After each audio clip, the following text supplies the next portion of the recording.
efa nanomboka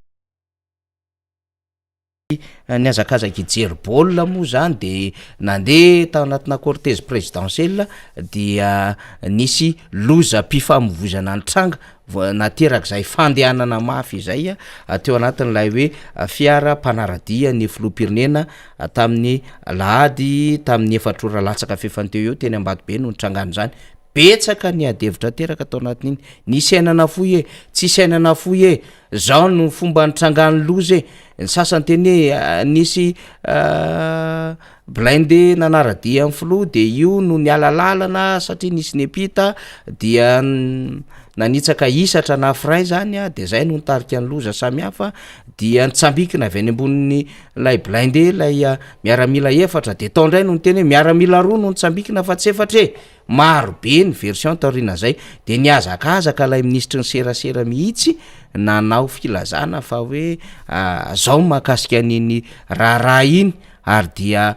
nazavainy mikasika an'le hoe nitrangany loza sy hoe firy ireo maratra dia nambarany fa tsy sainana foy ajanony fanelezana tsaosiny sisa fa ora vitsy taorina zay Rina Rabe Mananjara vaovao mampalahelo omaly tamin'ny 7 ora maraina zany nodimandry tovavy iray 7 taona tao anatin'ireo niaran-doza zany tamin'iny loza mpiarakodia iny zay vao nisy fanambarana avy any anivo ny fiadidinan'ny repoblika mahakasika an'iny raha iny taorina zany rehetrarehetra zany hoe raha ny tokony izy ny fiadidinan'ny repoblika ny tokony efa nametraka ny fanambarana ofisialy mahakasika an'izany raha izany na ny fiadinan'ny repoblika sampana serasera na ny fiadinan'ny repoblika zay misy ny fitantanana mikasika indrindra ny fiarovana amin'ny filoham-pirenena fa ny tehanivon'ilay famononafo ny tonga aloha de ho resahantsika zay rehefa aveo Rina fa mialohan'izay Rina raha ohatra ka sitrakao de ho alefantsika aloha ity fanadidina sy famitianam-baovao nataony mpanao gazety ny MBS ty mahakasika iny loza iny de aveo iverina amintsika am'izay ny tenako sy Rina Rabe Mananjara anao fanadidina tsotsotra sy fizaram-baovao mahakasika iny raha iny de aveo tsika andray an'ny Christian Tapera dahoary zaza iray no maty sivily misa enina sy miaramila efatra no voatona mafy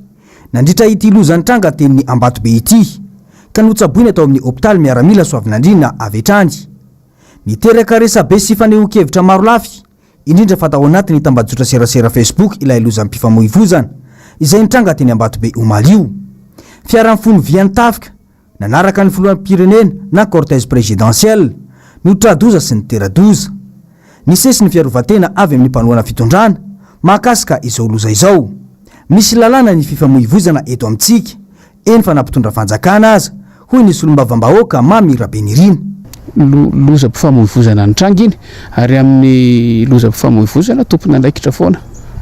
ny mpanamory sy ny voakasika rehetrarehetra za tsy miteny hoe iza ny diso iza marina fa misy andraikitra foana ao amin'ny tsirairay ao anatin'le izy raha hiditra kely amin'ny atsipri antsika dia azo everina ny hoe sao de lasa fahazarana loatra fotsiny ty mandeha mafy loatra ty ao anatin'iny cortège mitondra ny filoham-pirenena iny amina toerana tsy tokony hanaovana amin'izany amina fotoana tsy tokony hanaovana an'izany mety omen'ny tompony andraikitra tsiny ny mpandeha tongotra sy ny sisa fa matoa le olona nanana eritreritra hoe malalaka amin'izay tao misy fenitra tsy voaharo koa tao nananana tao fieritreretako azy zany hoe mety diso lavitra loatra ilay fiara farany de ny olona ny hevitra efa tapitra le izy ka izay no lazaiko hoe tsy maintsy mandeha mafy ve reny zavatra reny raha izay faharoa rehefa jerena ilay fiara nidaboka fiara tsy araka amin'ny fiara amin'ny filoham-pirenena mihitsy reny rehefa hojerentsika ny tiako lazaina hoe raha tena andeha mafy ny le motara rehetra ny aloha sy ny fiara mitondra amin'ny filoham-pirenena raha iny blindé miaramila fijeriko an'iny tsy araka mihitsy hanika voatera zany manao letrezana avy ato arina manenjika ary mety zay nahatonga azy napisy elanelany kely ny ohatra amin'izay teo aloha ka napisy an'ilay napiteraka an'ilay loza de amiko mbola tsy fahaizana mandanjalanja ihany hoe fiara tokony inona no afaka miaraka inona no tsy afaka miaraka fa blinde faran'izay mavesatra zay nrearean'ny filoham-pirenena tamin'ny fotoanandro fa afaka tendrombohatra no lalany miditra anaty rano no lalany no entina manenjika fiaran'ny filoham-pirenena amiko zany fanaovana tandrevaka fa maninona raha fiara sahaza no alefa tsy mahagaga vao tratra ny kody voalaindra mandeha dia mivadika. Tsy voatazona ny ain'ilay ankizy 12 taona izay voaterina andalo fandidina no niratra mafy na azo azy tamin'io loza io. Namoaka teny mita momba io ny fiadidian'ny repoblika ny ariva teo izay milaza ho fiaraha-miozy amin'ny fianakaviana. Isika zany eto Rina Rabe Mananjara dia miondrika mpanajana zany amin'ny razan'ilay tovavy izay nodimandry tamin'iny loza zay nitranga teny Ambatobe iny ary mitondra ny teny fampiononana ho an'ny fianakaviany zany ao anatin'izao raharaha izao. Ngamba atsika tsy adevitra ny mahakasika indrindra amin'izay endriky ny fahafatesana zay satria mety ampitombo ny alahelo ny fianakaviany nodimandry zany satria mafy de mafy zany hoe nandao zanaka tampoka zany ao anatina zavatra tsy apozina de tena mafy de mafy ho an'ny fianakaviana zany Rina Rabe Mananjara. Fa ny tena hitondratsika la fimpanadiadiana dia ny mahakasika indrindra ity resaka cortège présidentiel ty ny fomba fiasa ao anatin'izay sy ny endriky ny communication na ny fifandraisana nataon'ny fitondram-panjakana Rina Rabe Mananjara. Zava-misy manko tamin'iny raharaha iny raha ohatra ka resahana amintsika dia ny mpikirakira Facebook zany na ny tambazotra sosialy no ny resaka an'iny hoe nandona olona ny cortège présidentiel teny Ambatobe ary tamin'izay de ny elo vaovao mikasika indrindra hoe misy fahafatesana tamin'izay fotoanandro izay. De teo ihany koa nisy ireo mpanohana ny fitondrana avy hatrany zany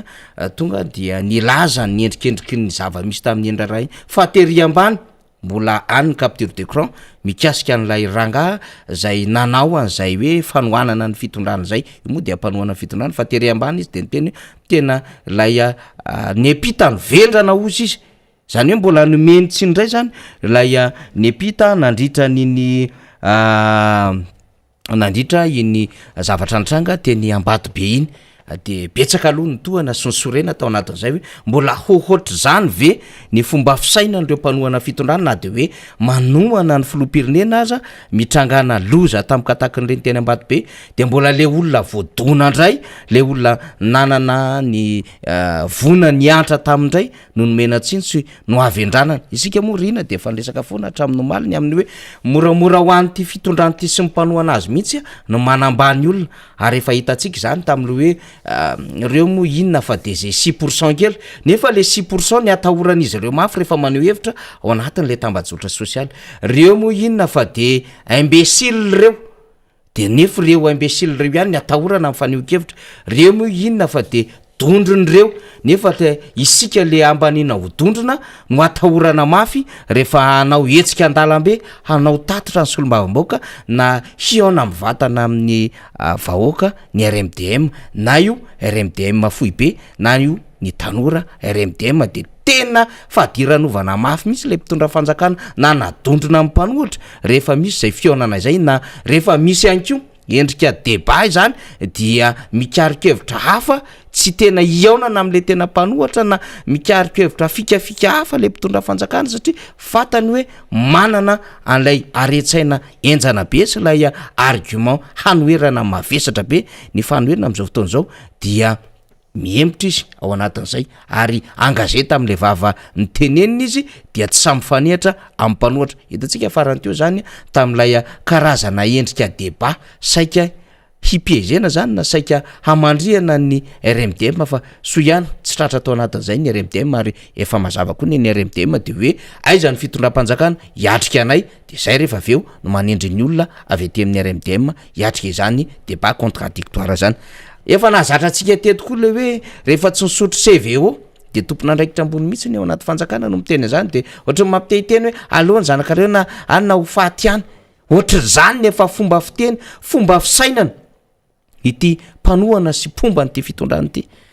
de malahelo ihany tsika tamin'ny hoe tsisy dikany tsisy vidiny ve ny aina ho an'reto mpitondra reto satria ho an'izay republika amin'ny fandimby Rina Rabe Mananjara de mbola tsy nahita republika amin'ny fandimby tena nanambany olona nanao tsinitsiny na hain'olona ran'olona ohatran'ity republika ity tsika nefa am'izao fotoana zao no betsaka indrindra ny raha latsaka ny ainana foia raha ny republika amin'ny fandima ho resantsika hiaraka ny Christian Taber zay rehefa aveo sy ty resaka doro-trano sy afo manerana amin'ny Madagasikara ity satria fambara misy dikany daholo zany rehetrarehetra zany fa tsy tongatonga ho azy akory ka raha iverenantsika zao adevitro ry narabe mananjara de hoe ny azakazaka amono afo am'le tsy sainana foy le fitondram-panjakana tamin'ny lahady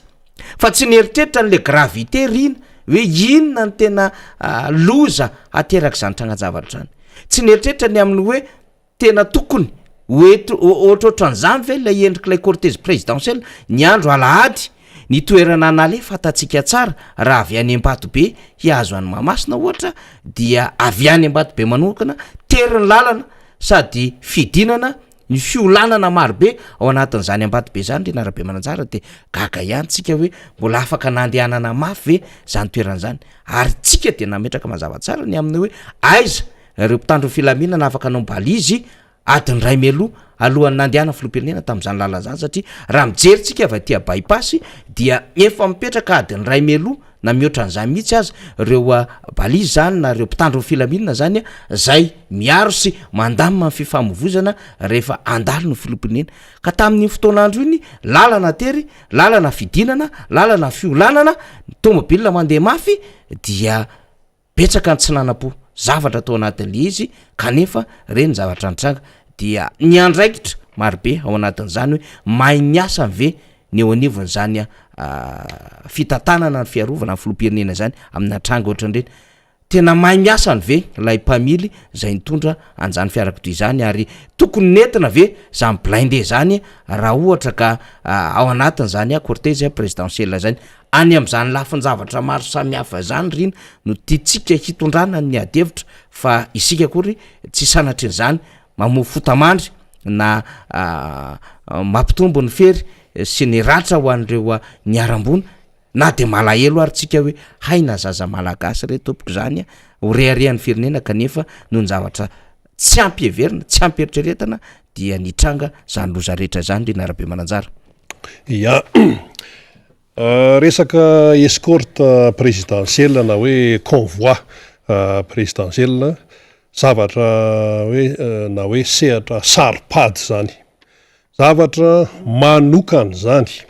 zavatra mila fehezina amin'ny atsipiriany zany tompoko fa tsy mandehandeha fotsiny am'izao zavatra tiana mafisina de ny hoe ny accident ane na accident na inona io na accident inona de efa voka-javatra zay zany hoe ny accident na ny lozam-pifamoivoizana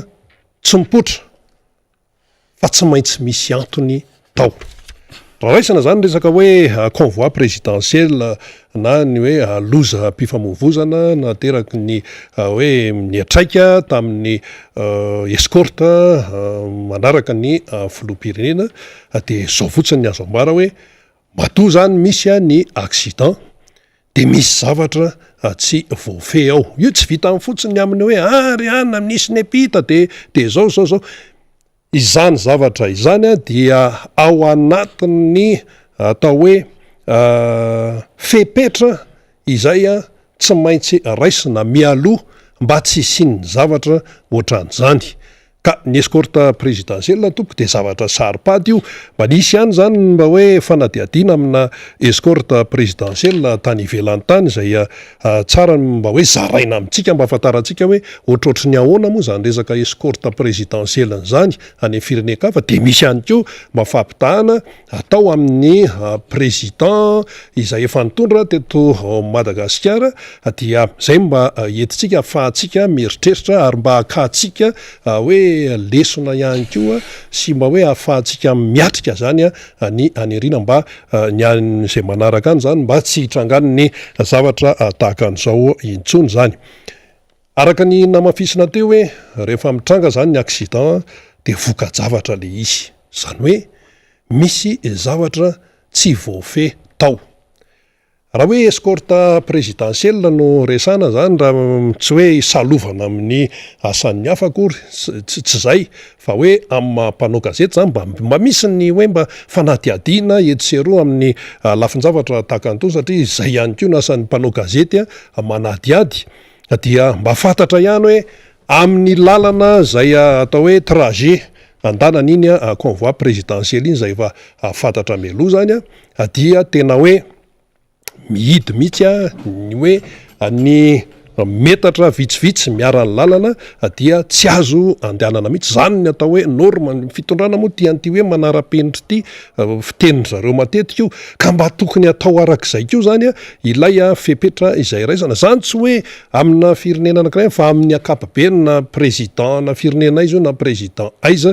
de matetika zay foana no mipetraka izany ny lalana zay andehanany ilay filoham-pirenena sy ny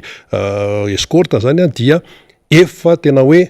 voaro amin'ny atsipria mihitsy ny manakaiky ny arabe zay andanany iny efa miala metatra maromaro mihitsy tsy tokony hoe misy hoe olona na ohatran'izany ka anjara ny mpitandro ny filaminana zay efa nampendreketina zany no manatanteraka an'izay fepetra mialoha izay 10 minitra fefakadiny mialoha de efa mipetraka daholo ny lamina rehetrarehetra koatran'izany moa ny hoe bouclier humain zany hoe le olombelona lay garde de corps zay miaro ny ainy ny filoham-pirenena reny moa zany efa manany andraikiny reny akoatran'izay ihany koa ny resaka blindé ny fiaran-danana sy ny reo fiara maromaro izay manaraka ny mpanokatra ny lalana sy ny mamarana ny lalana ny any an-dafy koa mbola misy ny escorte amin'ny resaka avion ery ambony ery manaraka sinsia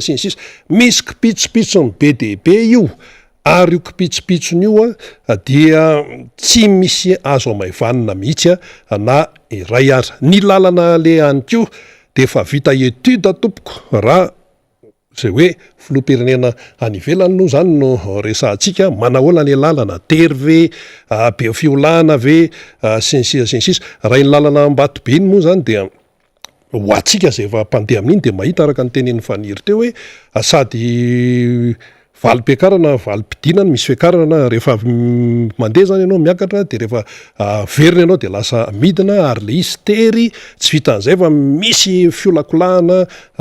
maro ihany iny lalana ambatobe iny zany hoe fa tena manahirana zany le izana raha ohatra hoe fifamoivozana tsotra fotsiny de efa manina raha misy fiara lehibebe fotsiny zao mandeha amin'iny lalana ambatobe iny de efa sahirana raha hoe mandeha amin'ny zay lalan'izay zany ka reny zany na ny lalana le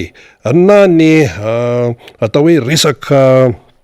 mahakasikan'ny hoe trajet zay andanana zany de tokony efa vita etude daholo zany lay izy zany rehetrarehetra zany tsy hoe ataotao foana fa mba hisorohana indrindra ny antsona hoe patsaray tsy mivava ka itony accident itony zany zao de efa atao hoe voka-javatra tony araky ny efa nambarantsika teo zany hoe misy zany iny ny accident raha ny tokony ho izy zany dia tokony misy remise en question mihitsy amin'ny resaka convoi zany hoe zay tompona andraikitra rehetrarehetra mikarakara ny convoi ny fiarovana ny ain'ny filoham-pirenena ny lalana le sisa tokony amafisina zany ny resaka ohatra hoe resaka fiofanana tsy maninona mihitsy zany miverina miofana indray amin'ny hoe ahoana io ny zavatra antranga ahoana ny fisoroana satria zao zany zao de lasa nisy aina nafoy zany tamin'ity raha ity ny maratra moa zany tsy hoe adonoantsika ihany ko fa mirary fahasalamana ho an'ireo naratra isika zay mbola tsaboana moa amin'izao fotoana izao fampitana kely no ataontsika miteny président Marc Ravalomanana an'izay manao hoe tsy misy mahavidy ain'olona zay le tenin'ny président Marc Ravalomanana an'izay ary tsy ahivony eto fa tamin'ny fitokanana an'io bypass io zay tamin'ny andro ny président Marc Ravalomanana navitany io anisan'ny hoe arabe migodana arabe atao hoe tena hoe manaraka ny kalitao izay ilaina amin'ny zao fotoana izao malalaka tsara ary lava be le arabe any bypass de niteny mihitsy président Marc Ravalomanana tamin'ny fitokanana an'io hoe io ary ny lalana fa zao tsy misy mahavidy ain'olona dikan'izany mila fitandremana migodana ny lalana misy ny accident tery ny lalana miolakolaka misy ny accident zay dikan'izay zany ny lalana dia fitaovana ihany fa ny olombelona izay mahabahasa azy no mila mife azy ka raha miresaka tsika hoe escorte présidentielle zany na hoe convoi zay ilazantsika azy any a dia tena mila fahamailona tanteraka mihitsy io ary mila fandraisana fepetra farak'izay enjana mihitsy zany eo ny fiarovana ny ain'ilay filoha fa eo ihany koa ireo manodidina sy ny fiarahamonina izay hoe voakasika zany amin'ny lalana andalovan'ilay convoi zavatra tsy mandehandeha fahatany zany tompo fa mila tena hoe fifehezana amin'ny atsipiriany mihitsy raha raisina zany zao ohatra hoe izavo moa ny atao hoe na hoe filoha-pirenena na tompondraiky mpanjakana ambony any ivelany any tena hoe anisan'ny tena hoe enjana de enjana ny fiarovana sy am'tony resaka hoe convoi présidentiel ny tony de anisan'izao ohatra ny hoe prime ministre israeliana ny filohan'ny autorité palestinien ny filohan'ny États-Unis ny mpanjaka Elisabeth II any Angleterre de rehefa jerena zany hoe mba ahoana sy ahoana ny ataon'izy ireny de tena faran'izay enjana teo zao ny tenena hoe le fiaran'ny miaramila moa zany iny le mivadika iny le nation sary teo le blindé iny mavesatra be mavesatra be de zany zao de efa tokony hojerena ny momba an'izany hoe ahoana sy ahoana tokoa moa zany araka ny tenen'ny député membre Benrina teo zay tena marina mihitsy satria hoe raha lafin'ny teknika hoe fiara mavesatra be ve no de anentsika n'ilay hafainganam-pandeha mafimafy ihany izay amin'le convoi présidentiel zany dia zany zao de efa hita hoe ohatrany tsy mikolona loatra le izy raha maso mijery fotsiny atsika hoe tsika tsy hoe teknisianina mafy an'izany fa hoe tena hoe mijery fotsiny zany dia reny zany zao tokony hoe mila jerena akaiky mihitsy zany mba tsy hitrangan'ny loza tahakan'ny irentsony zany amin'ny fotoana manaraka ka zay zany no tiana ho tenenina hoe ny zavatra ohatran'ireny de mila tena hoe fanapahan-kevitra sy fanarahana tsara mihitsy izay tokony arahana ny andraikitra de tena tokony mipetraka araka ny tokony izy raha ny fitadidiko aloha tsy haiko ianareo mpiaina ianareo mpijery ihany koa tsy haiko namana faniry fa raha ny tamin'ny hoe fotoana nitondrany président Marc Ravalomanana mba tadidiko tsy mbola naheno an'izany hoe resaka hoe accident be hoe escorte présidentielle tamin'ny andron'ny président Marc Ravalomanana zany ny tenanay ary izay no mahatonga azy teny hoe tsy misy mahavidy ain'olona reny ene tenina ray aman-dreny tenina ray aman-dreny reny fa ny sasany moa rehefa hoe mpanohatra de tsy henona tonga de tapena ny sasany sofiny fa tonga de hoe mpanohatra zany ka nefa le izy zavatra tena hoe marina ary tena hoe azo raisina tsara mihitsy hoe tsy misy mahavidy ain'olona zany na ahoana ka raha ohatra zany iverenantsika ty resaka hoe escorte présidentielle nitya dia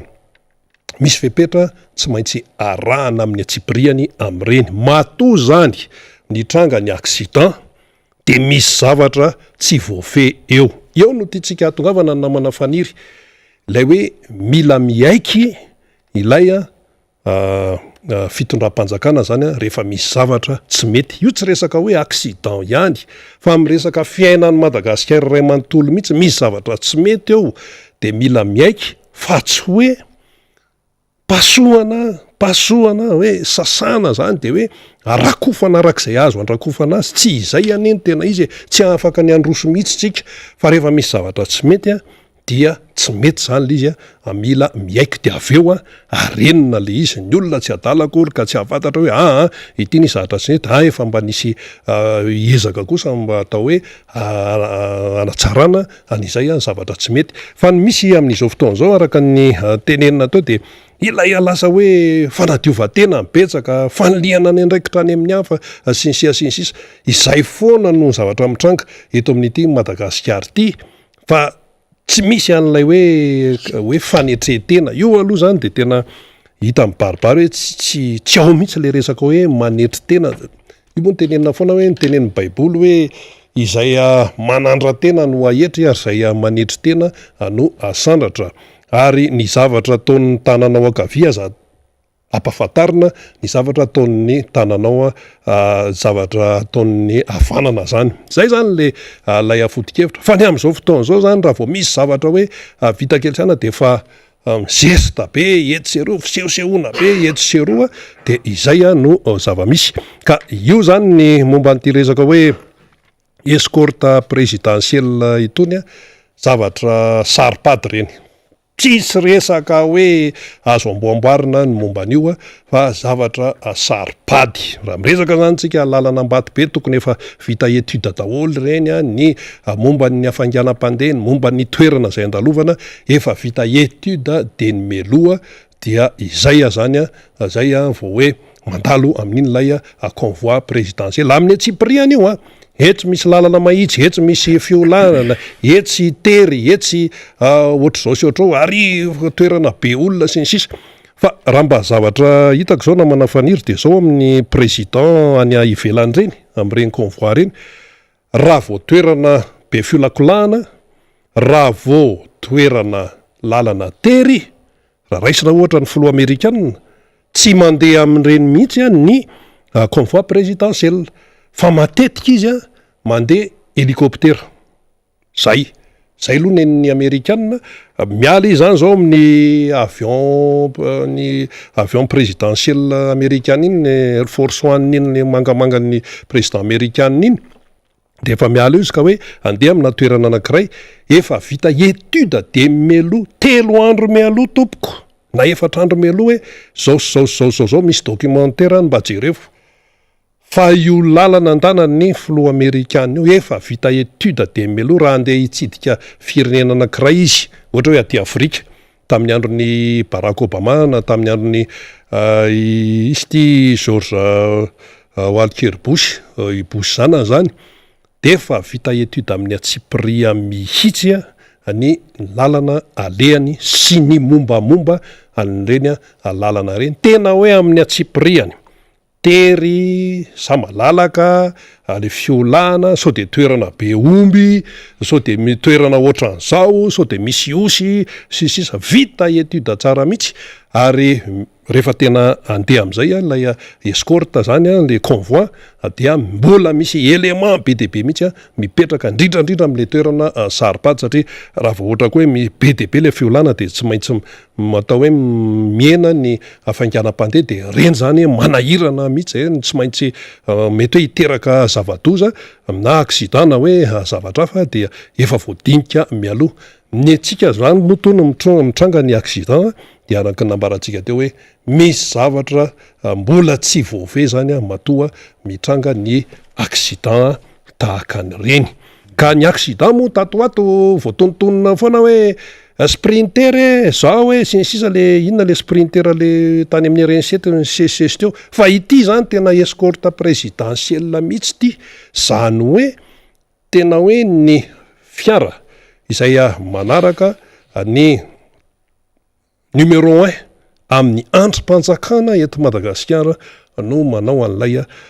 lozam-pifamoivoizana zany hoe ny tena hoe ary atapiny ery de ahoana zany ny aty ambany rehetrarehetra ty ka tsika tsy tokony hoe hiandry zay fa aleo zany aloha ny lesona asoana am'izay de hoe aleo tena mitandrina foana aloha indrindrandrindra ho atsika mpampiasa lalana rehetrarehetra na olon-dehibe io na ankizy io na tanora io na antitra io na sarety io na fiara io na piopy io na izy io na iza de aleo tena mitandrina efa mandalo zany reny cortège présidentielle sy any reny dia na tsy cortège présidentielle fa hoe ny tomobila manokana toy ny hoe pompier inona koa ny ambulance sy ny sisa mila mitandrina isika olombelona izay mampiasa lalana satria mampalahelo ny toe-javatra takanto zay namoizana aina zaza izany tena mampalahelo ilay izy fa dia amafisana ny firariana fiononana feno ho an'ny fianakaviany tsy hoarana izany satria dia izay moa zany no zahatra antranga dia akintsika amin'Andriamanitra ny toyan'ny fiainan'ny fianakaviany sy apitraka ny loha zay mitanondrika vokatry izay zay aloha no azo ambara namana mbola faniry momba ny iny aloha fa mizavatra azo tsaitsaina ihany fa efa andray ny vahiny isika andriamato tabera kristian ya mahakasika zay rina arabe mananjara ny any tondrantsika nyty resaky ty ngamba de hoe misy responsabilité mihitsy izy ty any anivon'ny présidence ary ny filohampirenena no tratran'zany andraikitra lehibe zay tokony ampisainan'zany satria dia misy ainana foy tamindao raharaha zao fa raha ny omaly ny famangina teo anivon'ny fiadinan'ny repoblika dia raha ny tokony izy no filohampirenena mihitsy ny tokony tarika anjany famangina izany satria ny convoi na ny cortège zay nanaradia azy no tao anatin'zany anina lehibe zany ka raha ny tokony izy isika dia izy mihitsy no ny tokony tarika an'la délégation zay nanao zay teny fampionona ho an'ny fianakaviany zay kanefa tsy nahita an'zany tsika ary raha ny tokony izy ihany ko dia tokony hitondra ny fialatsiny apahy be maso ho an'ny fianakaviana zay niarambona namoya zanaka ihany ko ny filohampirenena ary tokony mitondra zay fialatsiny zay ihany ko na manoloana ny vaoaka malagasy ary satria andraikitra zany ary tsy mamenatra zany raha nijeritsika ao anatina tranga tsy ampozina tahatahaky izao ane zay aleo ihany mba hitondrantsika lafinjavatra ohatran'zany de hoe tsaroantsika tsara le raharaha tany États-Unis tany George Floyd zay teratany mainty hoditra izy io dia nosambory mitandro filaminana de rehefa nysambory mitandro filaminana dia nafiarana herisetra zany hoe nandoliany ilay mpitandro filaminana iry George Floyd zany dia sepitra tao izy de maty izy miteraka olana lehibe zany tany États-Unis ary nakandraikitra tam'zany ny filoha amerikana Donald Trump fa rehefa tonga i Joe Biden teo amin'ny fitondrana de inona no nataony mba hanarenana zany hitondrana ny fialatsiny amina zavatra tsina amina zavatra tsy apozina tahakan'ireny kanefa miteraka fahafatesana zany mety hoe te hanafay an'i George Floyd lay mpitandro filaminana ohatra ka mety nitsindriny tao ny tenda ny George Floyd zany dia sepitra izy de maty na de efa niantso vonjeo ary de teraka zava-doza zany satria nisy hetsika lehibe tany États-Unis fifanenjehana famakina magasin sy ny sisa zany de inona nataony Joe Biden rehefa tonga teo amin'ny fitondrana izy nanantona ny zanako George Floyd izy de nandoalika izy ny alatsiny amin'ny anarany République ny États-Unis amin'ny alarany vaoaka États-Unis ozy izy vaoaka Amerikana no hanaovana ny fialatsiny amin'ny zanaka George Floyd teo amin'ny eny taona sa valo taona teo le zanak'ilay teratany Amerikana maty tam'izany fotoana andrany zavatra ohatran'izany any zavatra everitsika fa lesona lehibe zany tsy fahamenarana amin'ny mialatsiny tsy hoe mbola ndeha hanilika andraikitra any am'ilay aky satria raha raisina aza hoe nitsambikina avy teny ambon'ilay fiara blindé reo miaramila efatra dia reto olona enina reto no nitaty azy de efa azo lazainy zany zavatra zany hoe tsisy ny safidy aratra sy ho maty akorina fa matoa zany zavatra zany mitranga dia tsy tongatonga ho azy zany ao anatina lafin-javatra hoe zay mampieritreitra ihany anatina fitantanana ny firenena ka izay ny antony mahatonga antsika miteny manao hoe ny fiadinan'ny repoblika dia taraiky vonanao an'ilay fanambarana ary tsy vitany hoe taraiky fa mbola ny andro mifanadiovantena teo anivon'ilay mpikambana ray teo anivon'ny gouvernemanta laza am'le hoe aoka zay ny tsao sy ny sisa mety marina fa hoe tamin'ny fotoana io izy tsy nodimandra fa tokony tsy maika hiaro tena ny fitondram-panjakana fa tokony nametraka avy hatrany hoe nisy tokony tranga ary efa mandray ny andraikiny fa le fandraisana andraiky zay nge tena lojika mihitsy mifandraisana andraiky satria izy ary ny nandona izy no nitarika an'le faharatrana dia lojika izy raha andray andraikitra zany lalàna mametraka an'izany rehetrarehetra zany fa tena mba heveritsika ho isika de hoe tokony mba nitondra fialatsiny mapahy be maso amin'ny fianakaviana sy am'izay rehetra ny arambona ny filohampirenena fa hatram'izao aloha hitenenantsika zao de mangina ny filohampirenena zany manoloana ity raharaha ty ny mpiara-miasa aminy teo any amin'ny fiadinan'ny repoblika ny mbola nalefa nomaly namangy fahoriana tany am'ireo zay anisan'zay fahafatesana izay netreretindresa de hoe izy mihitsy ny tokony hijoro satria fiarakodia nitondra azy no nitrangany zany loza izany zay ny amin'iny fakana lesony zany rehetrarehetra zany fa mba te hiverina fotsiny tsika hoe anisany nahafantarany be sy maro ny prime ministre teo aloha Jacques Chirac le hoe tsy mba nitondra an'ireny zero fara tsy mba nitondra taritarika na fiarakodia maro be izy fa dia nandeha tamina katikatratsotra zay nitondra azy ary rehefa misy ny embouteillage de mijanona ao anatin'ny embouteillage fa raha misy ny famakiana dia zay ny premier ministre Jacques Chirac vao mangata-dalana tamin'ny fotoan'andro ny sin'izany rehetrarehetra izany. Ka raha miteny an'izany lafin-javatra izany tsika de mba ho lesina ho an'ny rehetra hoe raha fantatra fa misy ny famakiana, raha fantatra fa tena misy ny lafin-javatra marobe tsy maintsy handaminana ny fiarovana ny filoha dia tsara ihany manamarika antsika fa matoa natao ny lapam-panjakana tompoko dia tokony hitoerany filoham-pirenena zany. Manana ny lapam-panjakana roa be zao raha ho an'ny filohan'ny repoblika dia Ambohitsiloatra sy Iavoloha, ary matoa natao ny teny Iavoloha na Mavoloha araka ny fahafantarany be sy maro azy de misy toerana tena hipetrahanao ho an'ny filoham-pirenena. Ka raha avy any a Mavoloha zany mandeha zany dia efa voakajy meloa ny lalana rehetra am'izay andehanana. Nampiavaka amin'ny président Ratsiraka zany mipetraka tany Mavoloha rehefa hanenjika izy ho any Ivato ohatra, nampiavaka amin'ny président Ratsiraka zany rehefa hanenjika izy lalana zay fitokanana any amin'ny province, ary tena nampiavaka ny filoha rehetra teo aloha zay rehetrarehetra zay hoe na dia ny safidy mipetraka ny tranony aza dia tsy maintsy mipetraka trano lay balizy, ary tsy misy ny fandehanana anatin'izay fahamakiana zay fa mipetraka tranony amin'ny hoe io dia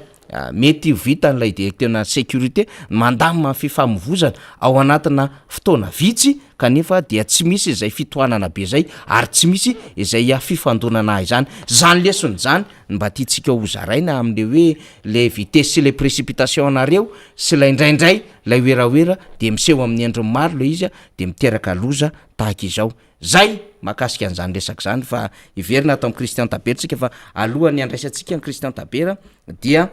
izara vaovao tsika satria ny zava-misy zany raha hoan'ny zava-misy eny Ambohimalaza eny zany amin'ny station de Peza zany fandanjana fiarakodia vavety de misy ny fitokonana ho ataon'ireo mpiasa zany am'izao fotoana zao satria fito volana izy ireo tsy nandray karama ary dia manidy izany station zany moa zany amina fandanjana fiarakodia raha ny vaovao zay nampitainy ireo namana eny antoerana izany. Efa nisy ny fitokonana nataon'ny tany Ambatolampy zay tsy naharay karama ihany koa fito volana ary dia mihitatra zany aty Ambohimalaza. Ny PAT de efa nitokona ihany koa ny tenivon'ny Université Antananarivo ny vaovao nanaraka iny dia to mandeha ny adevitra am'izao fotoana zao fa nisy nodimandry am'ireo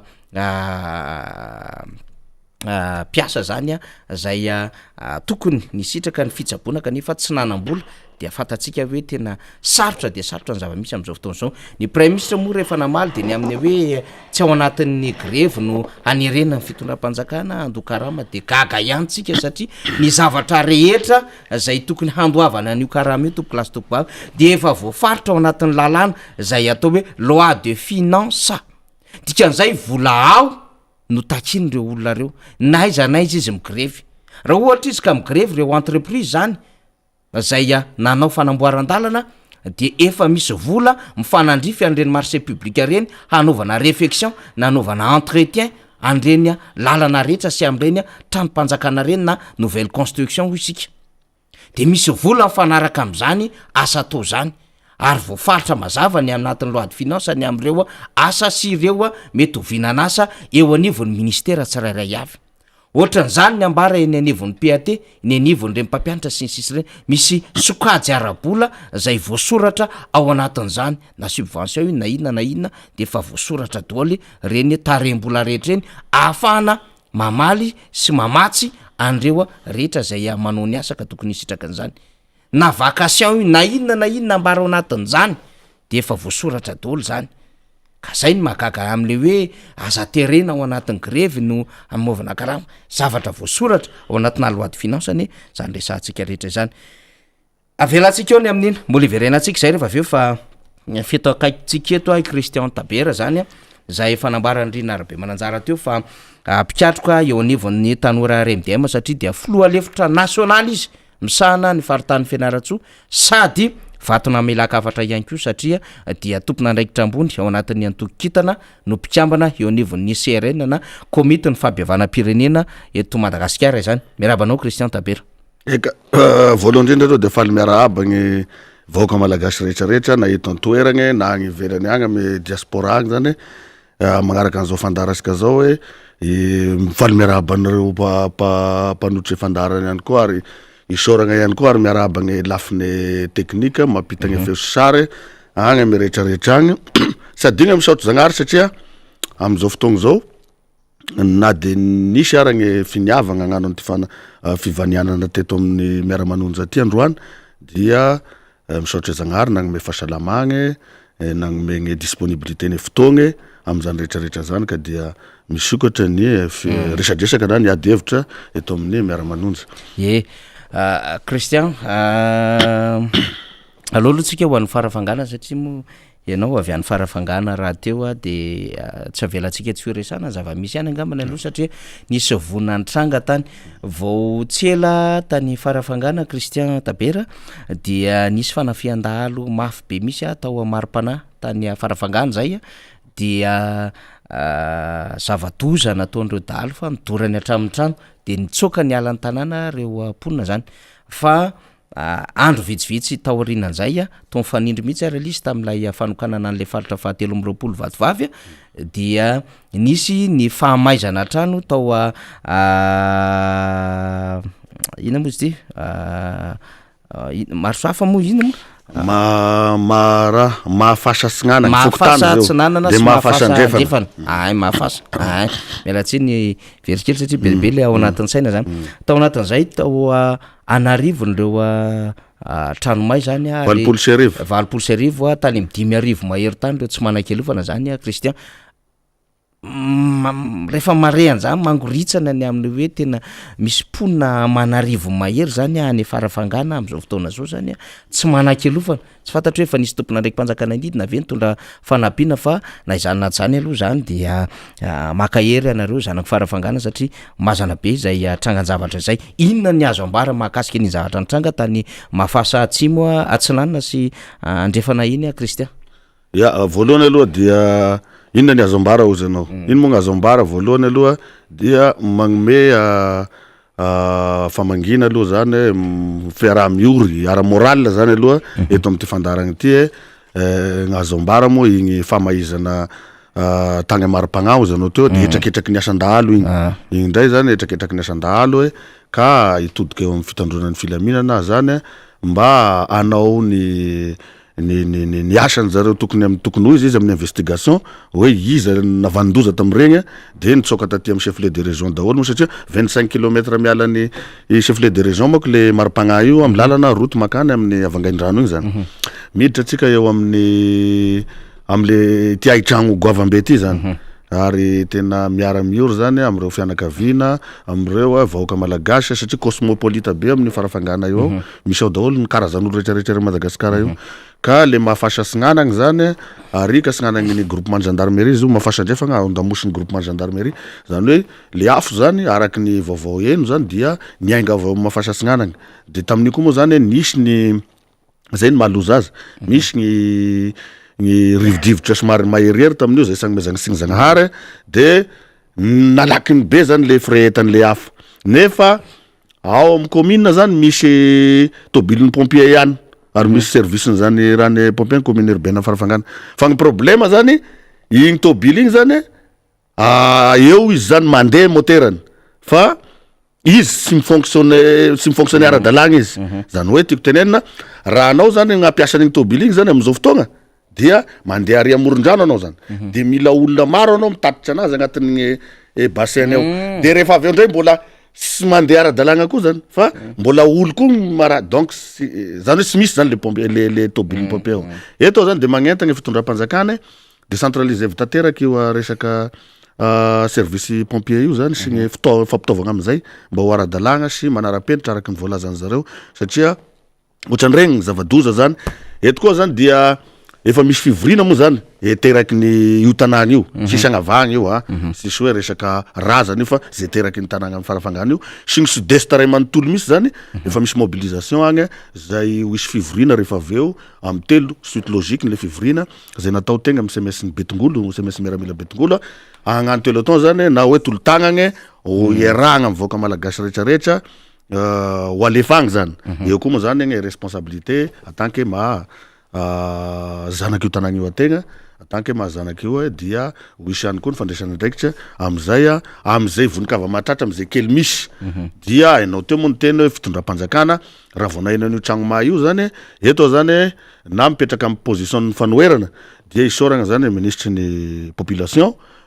madame Soflira Prinsia fa niazakazaka izy fa tsy nijanona tao amin'ny filohan'ny republika tao mananjarina mbola nandeha niaraka tamin'ny filohan'ny republika noeraoera taty Fianaratsoa izy to de niraisina ndraikitra de nidiny izy de nanao an'izay zavatra mba vonikava matratra tao zany isoragna izy am'izay satria izay le mampanohatra intelligence ika mahalala ny zavatra tsara ataon'ny olona fa tsy ohatran'ny any sasany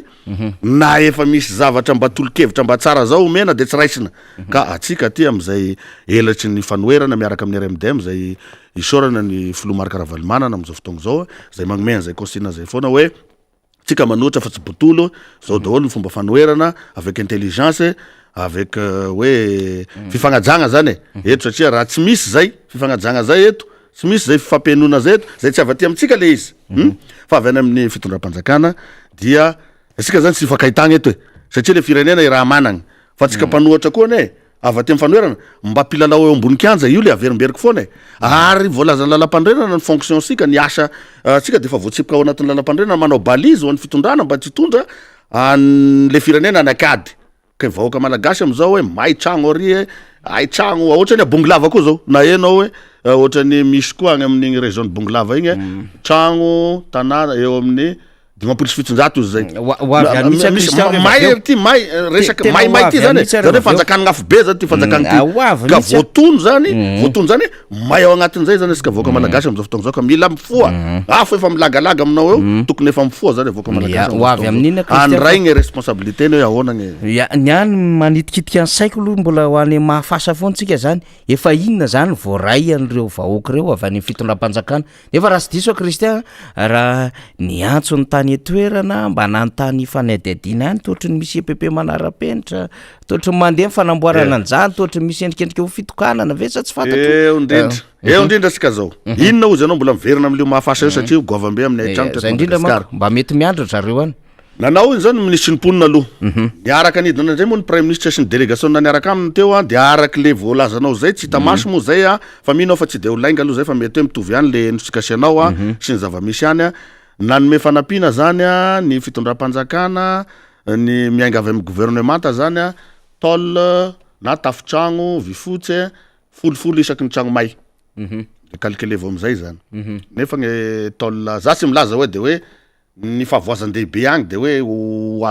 hoakinina amin'ny fitondram-panjakana avokoa fa sy maintsy misy any niezaky ny diaspora sy niteraky n'igny farafangana sy ny asimosignana igny ianao milaza teo hoe misy fanamboarana na efa vita izy io fa efa hotokanana fotodrafitrasa zany ny sekoly manara-penitra moa zany ny EPP io ny mahafasandrefagna io de ato ny groupement de eo amin'ny 200 mètres 300 mètres mialan'io le EPP manara-penitra izay ne le naverimberiko foana raha ao amananjary zany ianao mametraka an'le faritra vatovavy aveka am'le moeraoera ka de niakatra indray ianao Fianarantsoa tragno mahery andro zoma amin'ny raiky amin'ny folo aligny sa amin'ny raha amin'ny telo mandraigny gn'afo vao maty anao zany sy vahoaka malagasy ve zany le vahoaka ny farafangana nefa azo lalovana tsara nefa azo lalovana tsara hélicoptère moyen misy aminazy izy anegny mitondra am'izao fa sy asika ty mbola korotokorotoka hoe aiza ny hitadavagny e moyen andanagna agny fa izy efa aminazy e moyen ka zany présence na filoha-pirenena zany amina zavatra goavan-draso ohatran'ireny goavan-draso izy de ny fahavoazana reny mampiakatra motivation morale zany tadiavin'ny vahoaka zany resantsika teo nanina tsy mipotra amin'ny filoha tamin'ny famangina mipotra izy satria sy mbola fitokanana hôpital fotodrafitrasan'ny EPP manara-penitra io eo le tenenako foana fa za zany io farafangana aminay io moa ka amin'ny maha cosmopolite anazy zay managna loha hafahafa zay zany zareo izy tsy ratsy loha le olo ao fa mitagna rankinaire zany hoe tamy zava-doza na azo anay ny filohan'ny republika na ho tonga any any filohan'ny republika am'zay fa mangatsika fa mangatsika za tsy manao aza mandeha tsony ianao fa mandeha ana ihany na de fa mangatsika raha mifandraisana azy fa raha tamin'igny izy au bon moment eo ane le tenenako foana hoe atambatry le fanjakana le priorité sy le urgence le vitesse zany sy le précipitation zay zavatra zay zany tokony hoain'ny fanjakana zany rehefa anao mitondra fanjakana zany na mahazoko be faniry tokony hoainao hoe ino aloha ny priorité ny oeraoera tagna fianarasoko fa ny urgence tragno may farafangana même jour même date da tokony ny azakazaka zany satria maro loatsy le favoazagny tao fa io moa zany teneniko teo sy maintsy ho tonga izy amle fanokanana an'le inona moa izy ty EPP manara-penitsio raha ohatra ka mbola eo izy am'zay satria maro koa ny zavatra non dit zay tsy azotsika tenenina eto amin'ny samby izy ao izany maninona tena bobaka be fa igny zany mbola sazo resahana non dit igny ka hoy zao hoe raha ohatra zany ka amin'io zo tonga agny ho sahiragny autorité-ny eo ny autorité-ny tiako tenena de ny député IRD zay miaraka aminy anentana vahoaka sy reo mera sy reo olona taterigny zany avy ambany volo itefatefaka anazy agnano oeraoera eo sy reo gouvernora sy reo mpiara-miasa aminy satria sy misy makoatra zay hitasika ihany any regny rehefa andeha reny filopirenena de taterigna le olona de lazaina fa mahavory vahoaka zany eo anivony fahitany ny communauté internationale anazy fa ny communauté internationale tsy adala fa efa mahita misy hoe cinéma daholo io atao rehetrarehetra io mba hisotomany ny mason'zareo zany ka hoy zanao teo hoe maninona ny filohan'ny republika zay i filohan'ny republika io sy tonga amina zavatra problème ohatran'zany hitanao angamba teto Antananarivo ane ty Ambato-be ty miala avy atragnony agny izy azonao magnino izy tonga tam'le fahorigny tao nefa zany tena nefa zany zavatra tadiavo malagasy resaka fahavoazana araky le volazanao teo maty George Floyd anao tagna ny États-Unis voniny ny polisy mifosoditra de rehefa satria mbola Donald Trump nitondra tamin'igny de rehefa nitondra le démocrate Biden tato dia nandoalika izy sy nijereny hoe za ty fotsy volo za ty zao fa andoalika amina zaza enina taona zay le hoe grand pardon agnatina réconciliation nationale zay zany io tonga de tony zany ny mainty sy ny fosy tonga de miavanao automatique am'zay geste everina fa kely fa ngeza be mihitsy ka zay raha zay sanagnany ty fitondram-panjakana ty zay misy anytika filohan'ny republika atsika am'izao ty tokony anova toetra hoa izy zay fotsiny manova toetra de milamigna aby raha rehetrarehetra magnatogna anao gn'olo be olo efa nitondra managny expérience de ny président ny RMDM zany am'zay président Marakaravalo managny zany mbola eto amy tena sy anosy botagnana misy zany hoe tsy mila anao tsy mila mifampiresaka aminao fa atao officiel izy ny amiral Didier Tiraka zay araky le niteneninao teo modiny sokafana le TVM fa natao akisitritritrika ny olona ny tena tsika tsy manohatra ny honorable Fidèle Lazarapera mety nataona risoragna anazy zay fa atao amin'ny fomba officiel ary rehefa manao débat aza sena telefônina eo fa aleo le betso miady eo aza sena telefôna aza mitanisa chiffre amina eo satria chiffre efa laigna ambamboarina daholo regny navita sa fampandrotsonareo débloqué le vola ty zao nampiasana azy téléphonique zay fa ny avy aty amin'ny fanoeragna zay fa leo tsy le vahoaka zany ka hoy izy anao teo hoe ny filohan'ny republika tsy hita rehefa misy amy zavadoza fa rehefa ioeraoera izy de hita izy ka izay le toetrany zay le toetrany ary tsy tantiny misy le olona manaky anazy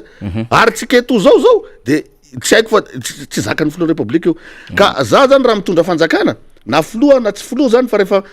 leader zany eo anivony fiarahamonina io na fianakaviana io na firenena de mila manana an'izay toetra na voalohany aloha tsy rancunière sady samy fogna itondrana adihevitra fa misaina de mila micomprendre zany mila anao zany mahay milefitra mila anao zany mahay mba miainognan'olo mila anao zany mahay misotona lesona koa fa ity fitondram-panjakana tena tsy mahay misotona lesona tamy 2009 atsika tsy tantara lava be an'izay eto fa tsy ampy ny fotoagna de mbola io ihany ny zavatra verina ohatrany zao eto zany dia mbola mamerina zany ao amin'ny fitondram-panjakana tsy azo afangaro voraka ao anatina kianjany botanika ny stèle be ny sariny président règne démocratie de président zafy zany zay averegno agny ame tragnony vady amanjanany nangalanareo anazy hoantaniko any Christian zay rehefa avefa ndraso aloha Christian efa nanatsidy Christian teo ndraso aloha resiko mihitsy stèle président Zafy Albert satria iny sary iny koa anefa fanomezan'olo iny fanomezan'ny président Rajonary Mapiana isoragna président Rajonary Mapiana isoragna régime HVM zany zay hoe zay ary ny président Rajonary Mapiana raha tsy diso ohatrany zéro tena 0% gadra politika fa le fanenjenenjena madinidinika moa zany tsy fiteriny filohan'ny republika manao an'ireny fa torturation ambadimbadiky regny ohatra zero tena ny porofoiny fa rehefa miresaka izy ao anatin'ny fampihavanana ozy sy ny fihavanana nisy iny ny fampitonina ny fampiresahagna fampandrosoana ny firenena resany foana io fa ity fitondram-panjakana am'izao ty ao anatin'ny fiavonavonana nisy ny filaminana zany non jamais zany ka eto zany le firenena zany resasika managna azoko be fanira fa sy hoe ho an'zay mitondra de zay tiana anaovana anazy matoy izy io sy afaka mandroso mafy am'le zay tiany anaovana anazy de misy atsika eto misy ny vahoaka malagasy zay miaraka amitsika eto miaino atsika même na tsy RMDM eto ao zany dia averiko indray mandeha le atao hoe RMDM ny atao hoe RMDM dia rodobe ny mpanohatra ho an'ny demokrasia eto Madagasikara ça veut dire zany na tsy mpikambana mivantana nanao ka na tsy mpiakatra plateau eto na inona raha ohatra ny hoe ka misy problème amina fokotany anankiray de tsy ankasitranao le izy dia maneritery anao zany le izy maneritery ny fahalalany vahoaka zany de manohitra anao RMDM anao zay ne le RMDM ka hoy izy ao hoe tout le monde zany am'izao ny vahoaka malagasy de fa RMDM daholo izy azinao fa hoavy moa zany ny fotoana amtsampoizina ny poany ty zavatra ty eto tsy noho ny avy aminay pitariky na noho ny avy amin'ny filoha maro karavalimanana zay efa averimberiny tsy tombotsoa ambonin'ny firenena ozy nisy sy fifankahitana amin'ny fikorotagnana eto ny arikarena efa moins 4,00 zay rasy diso ao efa sisy ndray efa tsy ajour zany am'le izy fa elako tsiny kay efa moins 6 ndray fa tamin'ny andro filoha maro karavalimanana efa niakatra 7,9 tsika tamin'ny taux de croissance zany zany hoe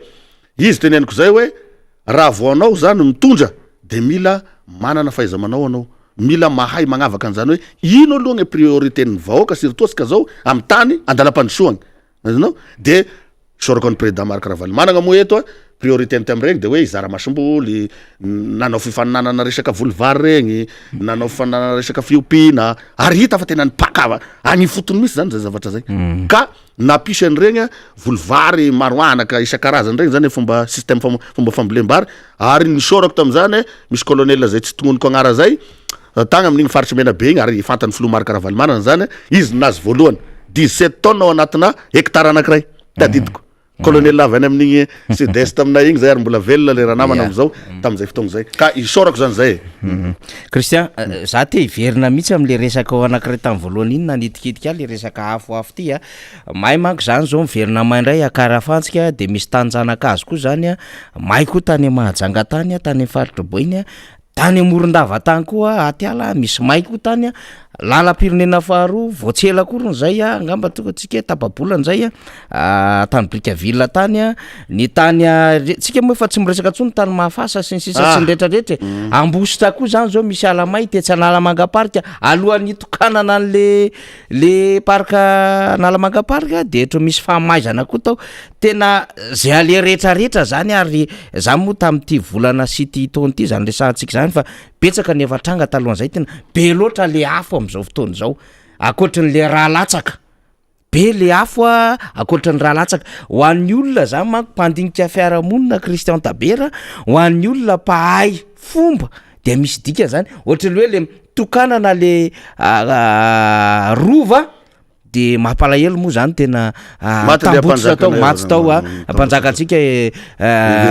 VV fahafantarantsika fa zafombelo fa zafombelo tena namana akaikitsika mihitsy zany tambotsy tao misy dikany daholo zany tahaka ny hoe mandeha fitokanana menjera ny vato be zany amy lafiny karaha olona tsy mpandalina zay le hoe ty Madagasikara ty misy asany sy misy fombo ty ary tsy azo anaovana ino zany tsy azo anaovan-dratsy ty fa mampitamberin-javatra ty ka za am'le teny Christian Tabera teo le am'le afo sy ny sisa io mandeha eto sy erio zay hoe inona ny zavatra tokony hoe fantatro ny fitondram-panjakana na lecture avy any aminao tsotsotra manoloana zay Christian ny tokony ho fantany ary ny tolo-kevitra avy aty amin'ny fanoherana ho zany dia tokony miakolpa zany hoe miekeliko zay ne le tamy 4F tamin'ny FFKM fekekelika fibebana o zay tsy haiko zay misy an'izay ohatran'izay koa tany amin'ny 4F tany Fianarantsoa regny membre tao anatin'izany tamin'ny commission fahafolo ny filoha maro karavalimanana zay président ny RMDM tam'izao ary isorako anazy tao misy izy ary anisan'ny nandaniny andro nandaniny moyen am'zany resaka hoe tamin'ny membre ny 4F zay nafantatra an'zany daholo ny monseigneur naniny to rehetrarehetra mpikambany tao raiky tao zahay isoragnanao zany raha mandreny tam'izany zany de fa nikatsaka zany ty filohan'ny RMDM ty hoe ahoana ny hampiombona andray mandeha hampitovy hevitra ny vahoaka malagasy sy ny mpanao politika atao aminy hitondra nyty Madagasikara ty satria araka le voalazanao teo hoe manakasy tsara tsika fa tsy Madagasikara manakasy tsara tsika matoy tena io rehefa mandeha ny kabariny filohan'ny republika hoe masina ny tandraza na ny mpanao politika na olotsotra de misy dikany io zany fa tsy atao fatana ka am'izao fotoagna zao zany voaososy zay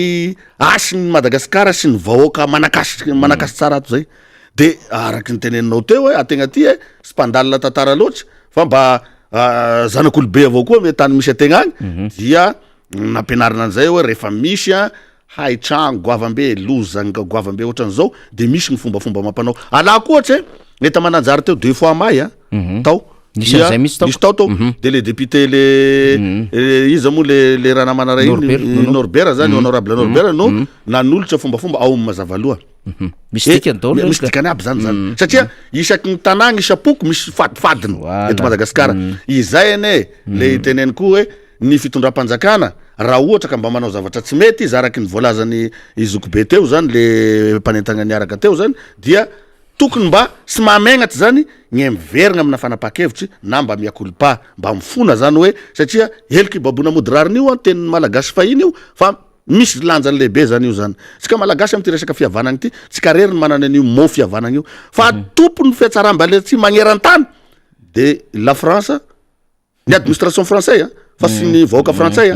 dia ny zany hoe atsika zany zanahany igny de ny findra amitsika ty koa gnarety rasiny ka hoy zao hoe efa me magnalavitry zagnahary sy razambe zany asika io de tezitra zareo na vignitry izy ny fomba fiteny amin'ny lakôty agny ka mila miverigna andoarano zany asika eo le ilana an'le réconciliation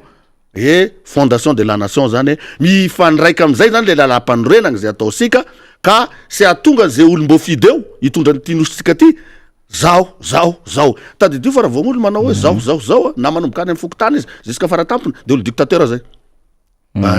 fa rehefa gn'olo mikabary man isika zany hoe mila mandraindraikitra zany hatrany fotony vahoaka malagasy ka eo le ilanany le mahamaiky anay zany alohan'ny fifidianagny zay iketrehany sasany am 2023 io zay tovisanay rehetrarehetra atao amin'ny RMDM na ty amin'ny hoe ankolafiny fanoeragny de sy mesy mandehaky le lalam-panorenagna aloha sy andinindininy vitsivitsy ao no ahitsy fa vote constitutionnel misy na fifidianagny lalam-panorenagna zany hoe misy ankolafy kery maro zany eto Madagasikara de manolotry de hofidininy vahoaka io na roa na telo na efatra na 5 lalam-panorenagna eo ka am'izay fotoagna zay zany zay filohampirenena lany eo dia feheziny io tanteraka misy am'izay fotoagna zay ary ao agnatin'io lalam-panorenagna io raha mbola ka apetraka ao agnatin'io misy zany hoe ty vahiny ty zao ahoana moa samby gasy ifampivahiny amy taniny anao ne sy miady asiketo fa kobay kelika ihany fa rehefa anao zany miala amty fanjakany merina ty ka mandeha agna fanjakany be sy misaraky de fa vahiny gn'agnaranao zay raha anao miala fanjakany be sy misaraky na mandeha fanjakany be sy misaraka satria be sy misaraka misy tasimy misy tavaratry de fa vahiny koa gn'agnaranao zay raha anao miala fanjakana be sy leo mandeha be sy raiky de fa vahiny asika zany vahiny lava zany ka rehefa atsika zany mody mandry dia mandeha le fampilazana hoe ny vahiny teto tany tsika zany vahiny foana amty tantsika ty ka ahoana moa gn'isiny fampandosoagna am'izany fotoagna zay fa asika sy miseho tena totompony ka le any zany ka le vahiny tena vahiny de reo mpamasy volana reo grande investisseur reo zany mampiasa gne volany etoa lasa piasa zany asika tompotany tompotragno koa lasa piasan'zareo nono zay fampizarizaragna asika amy lafiny resaka fihavanagny zay ka ny mamerina an'izay dia andao asika agnano latabatry boribory mba isininy 2023 ampilaminagny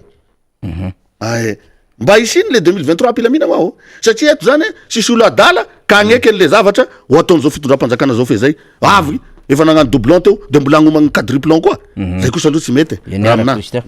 ny iezaka keo le ho résumé keo le situation zany am'izao taona zao satria ny fikorotana ny institution na ny androm-panjakana am'izao taona zao ny fanovana le mpikambana maro anatin'ny gouvernement zay saika isaky ny enim-bolana 3 volana moa teo aloha tao anatin'ny covid ny gestion covid-19 zay tsy hitany hoe aiza le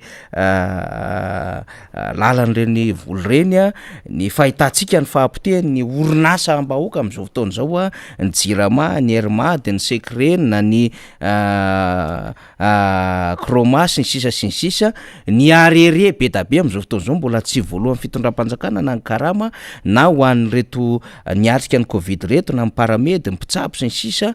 sy ny mpampianatra ny mpianatra ihany koa zany a ny karama marobe zay io zao tsika vao nyteny station de pesage any Mbomalaza any de mbola tsy narainy azy a ny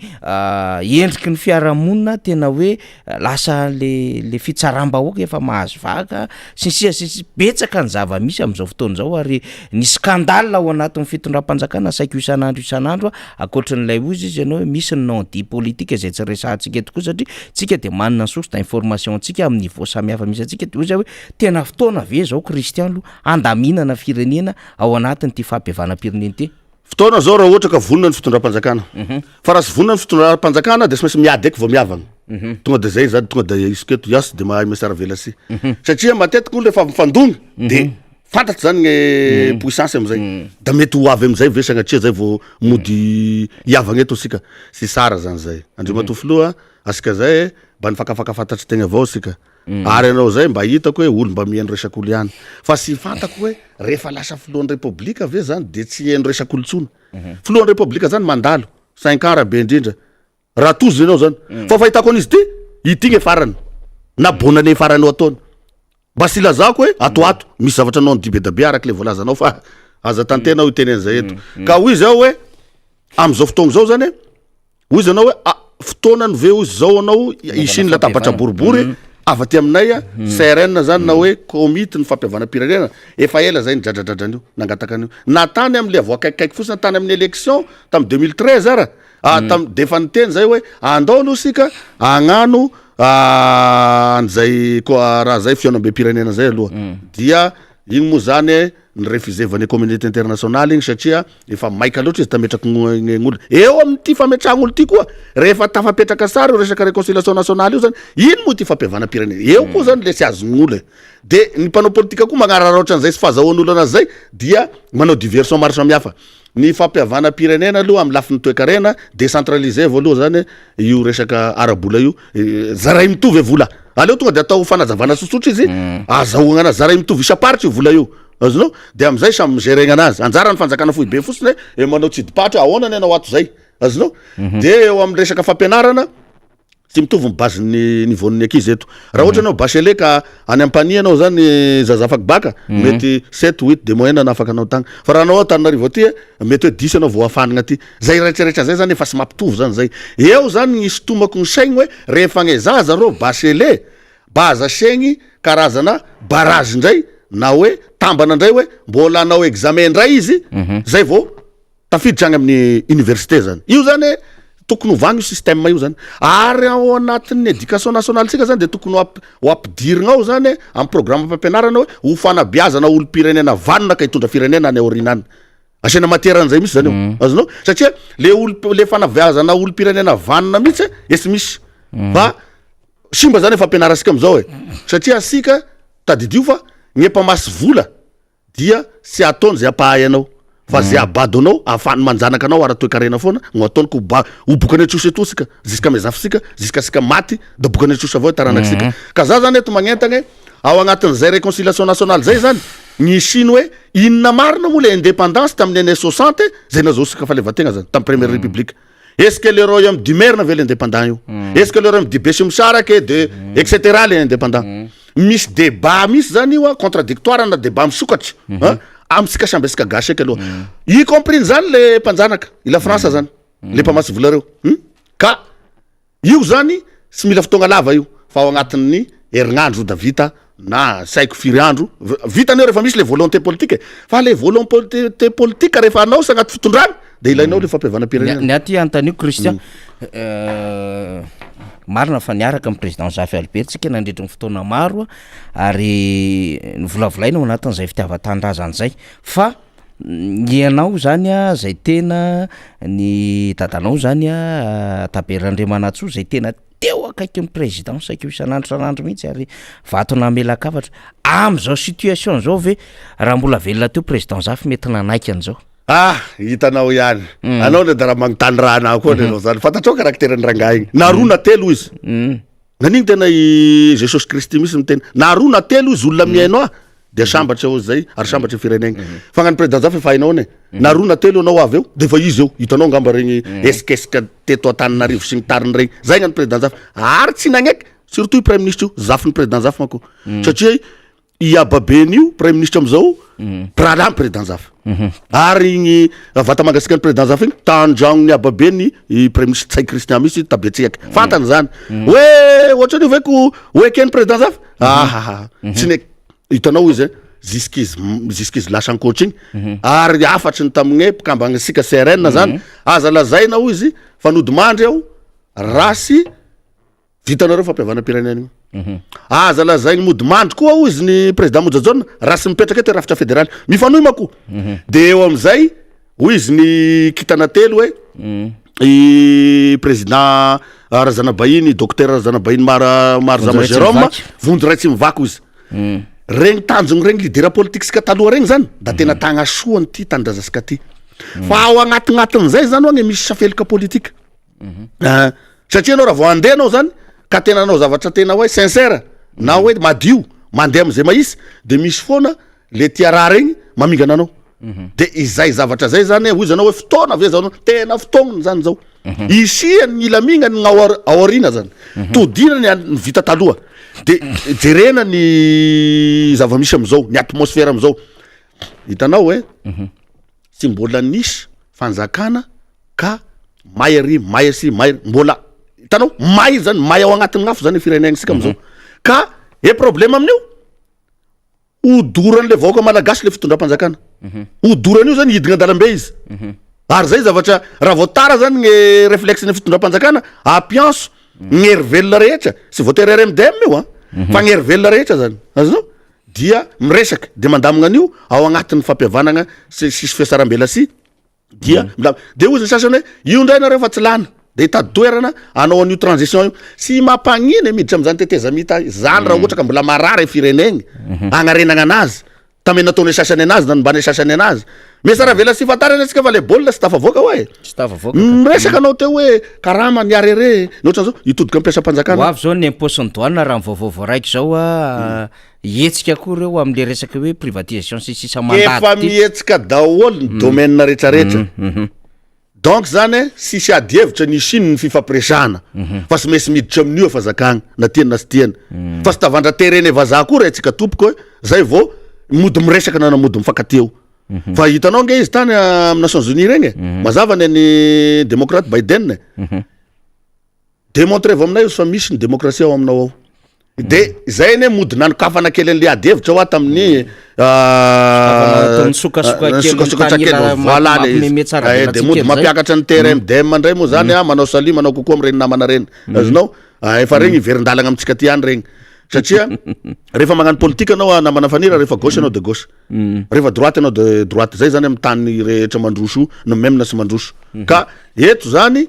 mety mitodika amin'ny fitandronan'ny filaminana aza magnano taty reraka anareo ka rehefa mihesiky vahoaka zay vao mody andamosina ao anareo de ametraky iny koa zay koa zany zasy milaza hoe tany filaminana rehetra manao an'izay mitodika amin'ny rafi-pitsarana koa eto misy satria mba maro ihany zany gn'avagne am'iregny magistrat regny miasa agny isa tokony mba maheno feo ihany eny antegna fa tianao zay azo atao izy fa sitany gn'ataony fa tsy haiko ty ministre ny fitsarana vaovao ty zokobe Mbikerilaza ty mety hitondra fanavoazan-dehibe ngamba izy eo amin'ny zay lafiny fitsarana zay isorako anazy satria Mbikarainy efa hitatsika nametraka an'ireny cour d'appel isaky anina reny de nametraka an'izay fanatsaran' zay ary teny nombenombeno hoe mijalo izy ary tsy tokony fenona ny fonja de ho hitatsika eo zany moa zay ke manosika anazy am'izay tsika eo amin'ny lafiny resaka hoe faya ty faya ry be da be ho an'ny fitondram-panjakana regny zany no mitambatambatra regny tsy fahaiza mitantana be da be regny satria gne problème ao ity fitondram-panjakana ty zany tsy manao anazy hoe gasy izy mitondra io fa raha natsapo izy hoe gasy mitondra io ka vahoaka malagasy no entina dia tsy nanao an'io izy fa izy eo zany efa mangorogny vola na efa nahorogny vola agnaty posiny agnaty compte ny ivelany agny fa ilefa de eto zany miantso avo ny vahoaka malagasy ny mpitandro filaminana zay mba conscient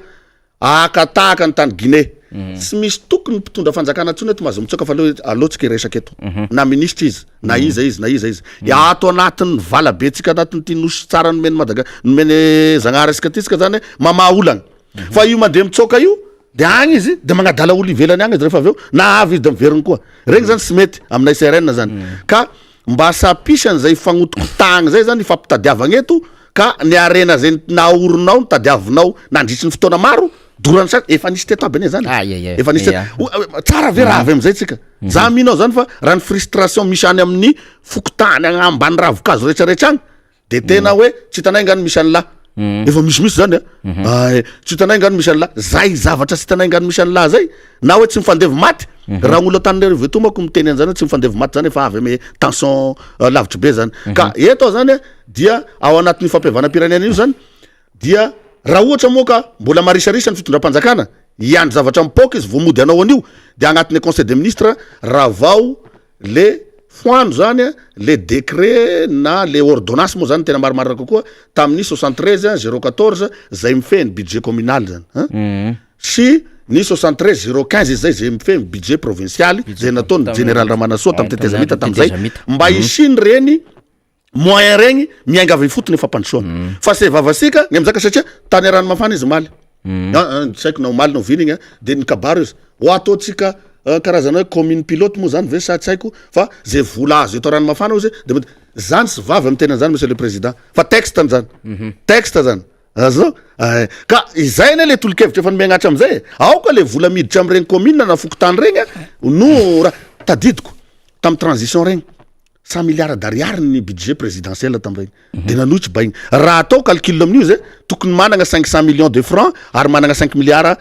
de francs izy ny sy ny région fa mbola ny commune izy zay de etc raha io ino moa izy ny lasaka vola ho ataosika iny vola io tagnatin'ny conseil des ministres rava andro alarobia 15 minutes rava conseil des ministres tamizay de ny teny ministre Tabera tamizay hoe zay masapa fa ny premier ministre Berzik ny lehibe ny gouvernementa de ariky asika managna lapasika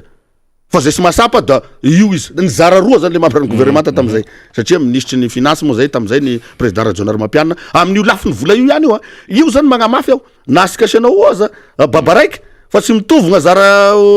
omegny sy mampiavagna asika sy faniry le resabola ka zarao zany vola io zarao ome pouvoir politique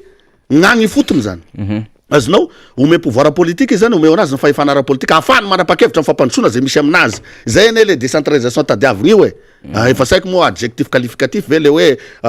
décentralisation effectif na ino ny fomba ampiasana azy mody hoe orientegna amin'igny zany rehetrarehetra zany zany de mitake satria rehefa tsika mpanao politika reto koa zany rehefa andeha angata sodrano amregny tragno be isa tokony regny de misy an'le ampanjaka atao hoe garage fa navita izy misy an'le ampanjaka mbola perinasy izy azonao de eo atsika zany de magnome enveloppe esika de magnome ino eo dia regny koa zany tokony ametrahana sata manokagny regny zany satria fanjakan-drazagny regny fanjakana anaty fanjakana izy zany hoe io misy fanjakana foy be fa rehefa amory vahoaka mianga avy am'le ampanjaka igny zany ianao dia raha regny zany omegna sata manokagny koa regny satria mba ray aman-dreny regny de eo am'le resaka hoe fokotany tadidiko efa nylanin'ny solombavam-bahoaka zokony reto solombavam-bahoaka teo aloha maro anisa tam'zany fotoagna zany fa 500 000 ariary na 2 millions 5 de francs ny karaman'ny chef pokotany de ny adjoint 300 000 ariary na 1 million 5 de francs etc secrétaire sy ny tariny franc daholo teneny koa dia décret d'application fotsiny zany sisa amin'io 30 000 ariary io zany chef 30 000 ariary ahoana moa gn'isiny efampandrosoagna am'zany ary mbola misy koa vaovao farany araky le parallèle amin'anao nanome baiko ny filohan'ny république fa any amy resaka commune io zany raha vao mamoaka ka vola ka na ividianana fitaova inona moa zany fitaovana ampiasainao amy commune zany de mila miera ono zany décentralisation effective ka mifanohitra ho le zavatra resan'le fitondram-panjakana am'zao zany beny tanàna am'zao zany beny tanàna rehetrarehetra regny na IRK izy na tsy IRK izy na inona izy de mikaikaika daholo ary mitovy hevitra ary mampitovy hevitra hitanao ihany ane fanamborana beny tanàna amin'ny région tsy manjefagna igny am'zao rotaka be ny nefa i beny tanàna apombany zareo zay rehetrarehetra zay ka zany rehetrarehetra zany misavritaka zany namana faniry ilana apaisement na ilana fampitonina zany mialohany zao rotaona tsy tongavany ny fifidianana zao satria fifidianana andresahana de ho tiatsika ve raha mbola ka za aloha zany tena tsy ho tombontso ambonin'ny firenena zany hoe gasy mifandona zany gasy hoe miady an-tragno zany eto fa ny communauté internationale moa zarany mba hoisy zay satria gasy reto ny sarotra ampiadina maro zay raha nampiadina asika teto zay ono ny fihavanagna zany io ka misitona zany ao eto ho an'ny filohan'ny republika andao asika mbola star asika sy mio valangazy Christian Tabera aminao andao asika hiditra am'zay valabe ny fampiavanam-pirenena ao anatin'ny fifampiresahagna zay fa mitsorakelika faobe ny texte am'fehany io a CFM io sady izy koa moa efa vita manday io ange sy raha filan-kevitry ny fampiavanagna ange izy fa sy managny droit de veto tena ametraka hoe ty ao anatin'zay zany a fananganana vaovao dia misy ny commission isa tokony hoe commission ny vérité aloha commission ny justice io moa tena zava-dehibe ao anatina fampiavanana de manaraka an'io zany a ny grand pardon eo anatrehany vahoaka malagasy rehetra en live hoy izy ny amiral didera siraka raha tanteraka atsika nge namana faniry ny article voalohany tamin'ny feuille de route malgasy ao malagasy igny zay mitaka an'le conférence au sommet ny amiral didera siraka PSONAM de nilamagna asika fa ne zany sasany nialana ilany iny azonao de tonga am'izao asika de izy rola moa zany zao efa lasa de isika zao zany manoy an'izay tologny zay manosika n'le fitondram-panjakana ampitiavana be ozy satria ny fitiavana ny lehibe indrindra indramiko aloha le teniny ka zavatra teneniny vavany sy par rapport ny zavatra action ataony fitiavana ny lehibe fitiavana be ny lehibe indrindra de mandogna zaza anao zaza de mody mitrotrogny zaza nefa nenao rehefa mandeha mitourné agny amin'ny tany atsimo zao tadidiko mitrotrogny zaza izy de manoroka an'regny zaza regny de zaza maty io ambany masonao zany tsy zerenao ka tsy haiko zany andre matofilao le fitiavana be indrindra aminao agny fa za aloha zany eto avy aty amin'ny fanoerana miaraka amin'ny président Marc Ravalomanana zay lehibe ny RMDM de tena appliquenay le hoe ndao atsika amin'ny mampanohatra manatsaina anay sara zany madio fo de andao sika hiditra amin'io fa sy hoe efa misy sakoroka oa tsy fakahitana zay vao hitady fampiavanagna non efa mandeha aloha igny sakoroka igny aloha efa maro raha simba am'zay zay ve mahafinaritra atsika ka hoy zao hoe andao asika miresaka moramora ao agnatin'izay mba sisiny tsy fakahitana eto zay fotsiny anegnanahy fampiavanam-pirenena zao amin'ny lafiny santé hitanao zao hoe gneto mahafaky magnano évacuation sanitaire fa izy zao moa zao mety tsy afaka satria manambola avao mahafaky mandeha fa gn'avion sisy agny ndre ambulance sisy aminay agny de zay regny fotsiny omby asagny amy sabonazy zany rehetrarehetra zany ane tsy mitovy il faut équilibrer zany le fampandrosoana fa sy hoe misy tombo sy ala zany zay ne takinay avy aty amy GNRMDM sy ny RMDM fohy be zay misy ny président Marc Ravalomanana eo ambany fifehezany daholo moa zay rehetrarehetra zay sy gnavy aty amy CRN zay zazana velan'ny président zafy zany ka hoy zao hoe magnentagna ao zany ho an'ny vondrokery rehetra mba ampitovy hevitra am'zany resaka fifagnatognagny zany avelao eky gn'amposika tsirairay fa savy tianjavatra zany fa andao asika hiditra am'zay mba elany tony loza tony dia miaraka asika zany ny fanometanana ho fampandrosona ny firenena ifotony dia miaraka miakolpa amy fona voaka de misy fombafomba gasy isa paritsy isaky faritany ho ataosika am'zany mba tsy sinony hoy zanao teo hoe nandeha tokana an'le rovatery de maty le ampanjaka zafisoro igny namana VV zany isaky ny manao zavatra goavana zany le fitondram-panjakana dia misy loza foana mananotanina na aloha na amin'iny andro iny na aorinany zany ka matoa misy an'izay zany voalohany indrindraiky aloha efa nalefitra ny avy aty amin'ny herin'ny fanoerana sy ny tiako Madagasikara zany le tsy falanina ara-dalàna io ane hitondra firenena zany anao mila mba na de misy ara-nindro kely tamin'ny alabatonao taonao tagny fa ty tena trop io zany gn'ala helin'olo io zany raha vao ohatrany zany ka mipaka aminao mitoto de io le problème zany azonao kanefa nateo ara zany dia nalefitry ny filoha Ravalomanana zany tsy nitabataba izy nagnome grâce délai izy de nandehandray fividanana be ny tanàna de mbola io ndray ny zavatra natao teto amin'ny capitalisika teto ka am'izao fotoagna zao tsy misy olo hagneky an'izay tsony kosa aloha namana fanira tsy misy olo au nom ne peuple malagasy ny ambara moa zany ao anatin'ny loi 2016-037 zany relative à la réconciliation nationale io fampijoroana an'io CFM io anatin'ny article 5.1 zany ny attribution principale Christian Tabera zany dia miresaka an'izay zany ny teboka fahafito hoe ny prévention izy sy ny résolution des conflits izy dia mety hitarika any amina atteinte à l'unité nationale sy amina paix sociale de anjara andraikitry ny au niveau ny CFM zay nisy team bulletin nataon'ny CFM mikasika hoe ndao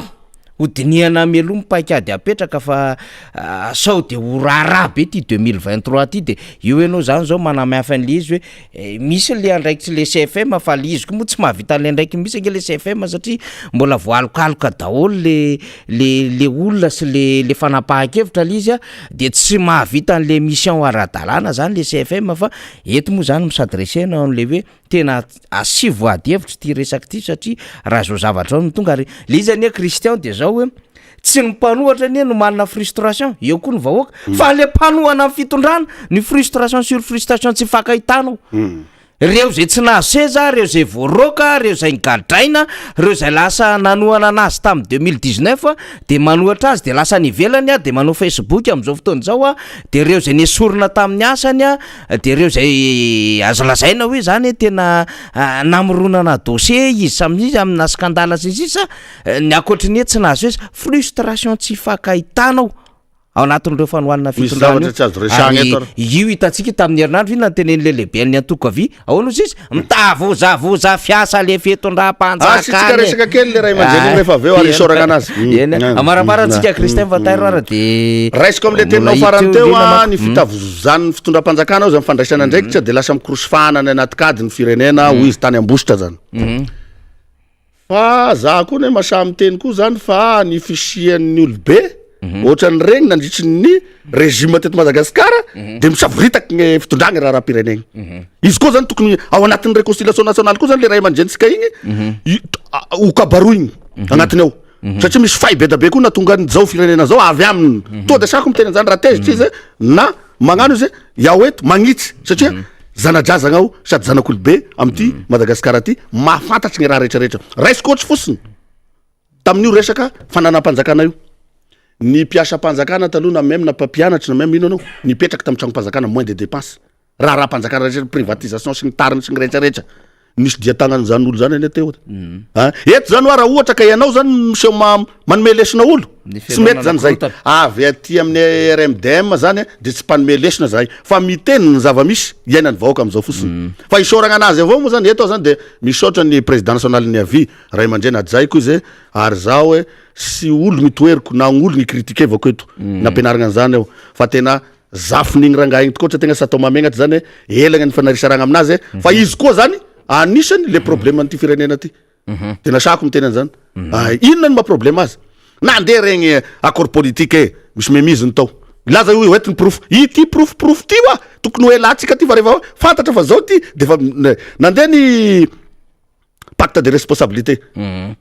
dia tagnany tao nandeha ny 2001-2002 sy nasany fonsa première tour zany ka nampisy problème teto ny président Marc Ravalomanana navako manokana izy tokany azonao fa nisy dia tagnan'olo tao agnatiny le rangahy nandeha ny 2009 igny tena loza igny olona tsotra civil avaty be ny tanàna manoratra any amin'ny HCC ozy ny président ny amiral Dider Ratsiraka ekenareo va de nanaiky le HCC teo le macoup d'état anazy tamin'ny 17 avril tamin'ny 17 mars azonao zay zavatra zay zany be da be aiza le ray aman-dreny ane efa filohan'ny HCC raha sy diso ao nandalovany daholo ny ambara tonga pahefana na premier ministre de mbola mikimaky ihany koa mikimaky ihany koa zany azoko resany eto tomboky tapany mandoa era ny président zafy tao amin'ny assemblée nationale hitasika igny izy premier ministre izy niketriketrika an'io tao chef rongony tonga de empêcher le président tonga de sady premier ministre zany sady filohan'ny république de nanararoatra latsaka le namana de nomeny vahoaka malagasy ny afatra ny 3% azonao ka zay zavatra zay zany aminao ray aman-dreny ilainay ary isorako Christian Tabera anao eto mbola velogno ary mbola mirijarija ndao atsika ray aman-dreny araky ny tenin'ny tany ambositra tagny isorako izy satria zao hoy izy ny avy aty amin'ny fanoherana hoy izy aza de asina langage na la haine zay manko nytianytenenina amin'io tsy zahay ray aman-dreny manao langage na la haine fa compte fake ao anaty Facebook zahay de hitanao zay miteny eto tonga de mahisy ary tena manasanao misy teneny ny filora joel iangavio ny filora joel zay filohany malagasy rehetrarehetra ao anatin'ny constitution de izy migarantie ny firaisakina pirenena ary migarantie ny neutralité ny administration am'zao savritaka ambony ambany ka izay raha zay tokony agnara-dalagna asika zany vers l'ordre zany constitutionnel eto ka hoy zao hoe efa io arainao matiny amiral Dider Ratsiraka propre maray ihany nareo maty ny professeur Zava efa lasa daholo le olona liarakaraka taminao sy ny pasteur Andriamanjato sy ny tariny ianao rery zany sisa eo zao ataovy ary miangavy anao zahay ataovy malakilaky ny fifampanantonana entre amin'izy miralamy anankireo raha vao mifagnatony reo milaminy ty Madagasikara ty anisan'ny problema koa zay raha vao hitany vahoaka reo fa mifanato ataovy amin'ny fomba ofisialy en live ozy na miradideraseraka ao amin'ny manjerim-panjakana mangataka koa zahay eto amin'ny ministère serasera zay niketrika ny fanodinany MBS mandeha tany amin'ny inona mozy ty ny parabole sy ny canal satry ny tany mba amerina an'io satria tarasy ny demokrasia koa zay fa tsy hosairanonao le vahoaka malagasy andeha andany vola miditra any amin'ny données mobile zany any amin'ny internet sy ny tariny any vola angely lanina am'ireny farafakeliny regny dimanjato kisaky nijereny ty fandaratsika ty zany izy de manao akory averegny le MBS agny amin'ny anina regny fa zany rehetrarehetra zany ao agnatina apaisement daholo zany anaovako appel raha am'zany officiel solennel ka hoy izy ao hoe isoragna ny ray aman-dreny igny zany ny teny hoe ny fitondranak'olo io zaza manao teny anavinavina omaly izy ny resaka an'iregny ka ny fitondrana io zaza mitavozavoza dikany zany mahasapa fitavozavozana zany ny antoko zay misy azy ka hoy zao hoe rehefa mitavozavoza de aleo raisiny le tsy mitavozavoza zany izy na faraparasiny mba manokatra vavahady ahafahana mivoaka atao am'le fitavozavozana zany ka hoy izy atsika eto samboly be miresake manao appel foana amin'ny filon republika miadressé aminazy fa io tsy fahombiazana rehetrarehetra misy eto amin'ny firenena ka rehefa nataoko ny fandalinana de niavy any aminy satria zao itokana EPP manarapenitra ve de na anao an'io EPP manarapenitra io ve de sy concerné ny ministère concerné tokony ho am'zany na anao hôpital manarapenitra de zany rehefa itokan-javatra zany na ny be ny tanàna zany se ohatran'izao nitokana an'io tonga de alaiko akaiky le parc analamanga nisy aitrano moa sa iala alakely gouvernoran'ny faritra nefa napetrana de tsy manaraka ny constitution tononoko ihany fa miverina chef de région tsika azonao de mampanina moa raha ery rasoary maka ery gouvernora zany nitokana an'igny tagny fa fahitako anazy zany io constitution io zany mampisary mola hoy izy ihany miala sika amin'ny fomba fiteny modinery zalasary adala zany ka aleo zany amboarisika io constitution io mba samby hanapahefana isan'ny tokony na autorité nitendrena anao na autorité araky ny lalam-pandrena zany na autorité miainga avy amin'ny voix populaire zany anao satria manahiragny zany regny hoe anao daholo ny zavatra rehetrarehetra azonao fitokanana sy fanaovana sy sisy amin'ny hafa misy nefa mba misy fahefana kely zay le nge le séparation de pouvoir zay nge le anjara-pahefana tamin'andro ny président Ravalomanana zao tadidiko sara nampifagna an'iregny chef pokotany regny izy nampifany fotsiny regny de managna andraikitry niany azonao sady nizarany fampitaovana tadidiko sara bisikileta ino tsy haiko maro ny fampitaovana regny tamin'andro nitondrany tsy nampitovy hevitra fotsiny eo amin'ny fizarana ny région tena nekenay igny satria miainga avy aty amin'ny gouvernorat central ety zany de hoe ataovy région izy de nanolotra zay tam'izay hoe 26 ny région fa izy moa zany mbola nahita tam'izay hoe 22 de tany moa zao moa de io fa misy ny région 23 zany hoe tagny zany Flora Valimana de fa nahatsapa izy hoe mila mipaka ifotony fampandrosoana sy ny fahefanany am'zany azonao de everinao nefa niaina ne chef de région sy ny ministre tamin'ny andron'ny président Miara Manonja manam-pahefana zany izy même na le solom-bavam-bahoaka aza manam-pahefana ary mihaino tatitra izy hoe inona ny zava-misy aty au temps réel io zany inona ny zava-misy aty zay tam'zany nefa nanohatra ny filoha Miara Manonja itsika ianao koa tao anatiny azonao fa rehefa tena natao zany ny fandalinana sy ny dinika politika tena nahay napetrapetraka le ranga par rapport n'ty tena fotaka zany zay gnazoko resagna anazy ka elagna signy zany président fa sy anao gny sy tian'ny RMDM na sy tian'ny Christian Tabera sisy olo sy mifankaty eto gasy iray asika fa gny tenenagna an'zany zany mba isiny fahatsarovategnanao ka andraisanao fanapahan-kevitry mba isiny ny fifampiresagna ohatsy voatery mizara seza io moa ke problème sy président république aloha sy mana problème amin'ny fizara seza io fa le olo magnodidina anazy io zany man aza miresaka ampamon'olona tadidinao le accord de Maputo tadidiko tegny vato zay tam'izay de andeha izy de aza miresaka ampamon'olona iza moa ty mpamon'olona ty i président Miara Manonja taiza tamin'ny 7 février raha ohatra na ka miresaka amin'ny lafiny technique na mécanicien sika da rebobineo kely raha iny historique histoire igny zany mba ahafantarasika hoe iza marina moa gny niketrika an'igny fa eto ane hoe misy grand dossier izay le ilagna an'le hoe mila miresaka sika sy magnano fihavananjiolahy hitantanasika ho avy ny firenensika sy vahoaka malagasy fa raha sy izay namana faniry vita dia iafara misy fifakahitagna rehefa mitondra fanjakana de eritrereto le vavahady nidirana de eritrereto koa le vavahady ivoana zany hoe grande porte de sortie ho an'ny vahoaka malagasy sy ny firenena fa surtout ho an'ny mpitondra ny ty firenena ty de nia première mai am'zany de ny filohan'ny république fa tsy mety zany hoe rehefa tsy filohan'ny république anao de ilefa andafy agny zara tena mangataka misy hoe averegno ankahalalana ny filoha teo aloha dia i filoha rajonary mampiana sy reo membre ny gouvernement zay niaraka aminy ka hananganana nakangatsy amanorana amina resaka dossier am'izao fotoagna zao fa eto zay olo nitondra vice amregny sy mana dossier manana tasy daholo regny casserole ozy ny fomba fiteny fa ny angezany angamba ny mety tsy mitovy ka ao anatin'izay fifampiresahagna zay zany inona ny natonga an'izay casserole zay abaiko avy taminiza fa sy ny sasany ny manome baiko de ny bombo sesety ny misaoty sy ny sasany manome baiko de ny écran plat misaoty zavazavatra ohatran'izany ane manahiragny ka hoy izy ao hoe isoragny zakabe anareo mba nanasanay tanora osolotegna ny tanora RMDM zany eto de isoragny koa anao moa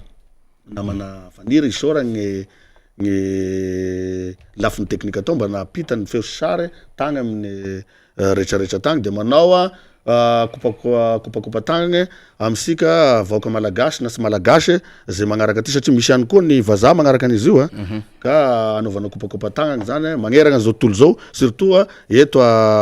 Madagasikara de mamerigny zany ny fagnetagnany amin'ny aitragno zany afarafangana amin'ny mazanaka farafanganana de mba miangavy asika zanaka apelezana rehetra zany mba hiary avao fa efa misy organisation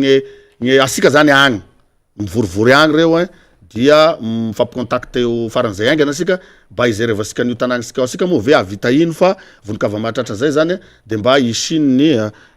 fihavanagny sy ny fiarahamonigny zany mba magnentagna asika zany eo amizay na sy zanaka farafangana aza zanaka malagasy rehetra io samy tompony asika zay ane le ilanan'le réconciliation nationale satria mba ho problème ny farafangana zany ho problème ny vahoaka malagasy fa raha izao mitoy da aferanareo farafangana agny zany zany problème io mila miresaka asika zany andreo mato filohan'ny république ka mirary fahasalamagna ao asika aby ary mamangy fahorigna am'izay manamanjo regny surtout le voadonan'ny fiaran'ny escorten'ny président tato Ambatobe sy ny zay tsy hita maso rehetra agny de miara amiio ary mirary fahasalamagna ho atsika rehetrarehetra zany ka dia mankasitraka tompoko Geniar de soratsika Christian Tabera zay ny vahiny teto amin'ny Miara Manonja MPS radio sy radio Madata amty maraina ity mafonja de mafonja mifaneho-kevitry Christian Tabera ary zanaky ny efa mangotraka koa reny tsy ampianarin'omano zanaky ny mpanefy tsy abdera taimby ozy ny fitenena an'izay de vato namailakafatry ny président Zafy ary ao anatin'izany ny CRN sy ny ministre président Tabera ary andre manatsoa tena mametraka ny mahazava-dehibe ny adevitra politika ny fampiavalam-pinena sy ny sisa zay netiny tamintsika teo isaorana izy ary ny fandarantsika moa zany de mandray raha Madagasikara mandray azy de mino fa voaraintsika manerina Madagasikara ihany koa zay afatra avy any amin'ny Christian Tabera zay indrindra anatin'le hoe tolotana ndao hifanampy amin'ny havantsika any afarafangana de ny aitrano tao mahafasa zany atao atsalanina sy tao andrefana tao zay ny amin'ny indrina arabe mananjara mbola misy zavatra homako manindrina ihany ao arak'ilay fandaminantsika zany amin'ny fanadidina sy ny lafim-baovao samihafa fa eto moa zany tsika de miezaka foana rina mandray ny vaovao miodina any anananany de tenentsika zany hoe malahelo ny zava-misy ao anatin'izany resaka iviketra sy ny ladoany zany ny fahaditserana zany ary reo mpiasa ary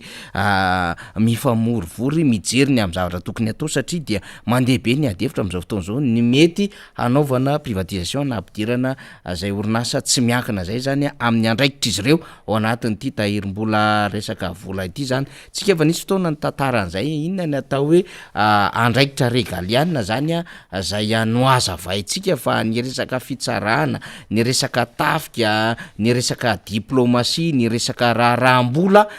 sy ny mahakasika izany dia tokony tsy anombinana ao anatina firenena zao moa zavatra hitatsika am'izao fotoana zao de mepotika le Madagasikara ary mevery ao ampelantanantsika le Madagasikara ary narabe mananjara de samy anjarany rehetra no mitsakitsako zay tandrify azy ry narak'izay no manao ao Ya mitoy ihany ny fandarantsika Miara Manonja MBS Radio Mada amin'izao fotoana izao, mialohan'ny dirana amina famakafakana anankiray sady tatim-baovao ihany koa moa ilay izy dia manao ny fanetsiketsehana ny tiako Madagasikara ihany koa ny any Fianarantsoa any raha ny tatim-baovao zay voaray eto am-pelantanana zany ary dia manao ny redynamisation, eo ny fametrahana ny birao sy ny mpikambana tiako Madagasikara any amin'ny fokotany any mihitsy, any amin'ny fokotima moa zany filaza zany hoe any amin'ny fototra any mihitsy dia ao zany ny any amin'ny fokotanina Akofafambony, ny any Akofafala, Tarandolo, ny Talatamaty, ny fokotanina Talambositra, ny Ambalamarina, ny Tsaro ihany koa nao an'izany fanetsiketsehana ny anivo ny tiako Madagasikara izany ihany koa dia Ambalamarina ihany koa zany dia Mahazengy, toerana maro de maro no anaovana an'izay fanetsiketsehana ny tiako Madagasikara any foton'izay mihitsy satria izay le any foton'izay no atao hoe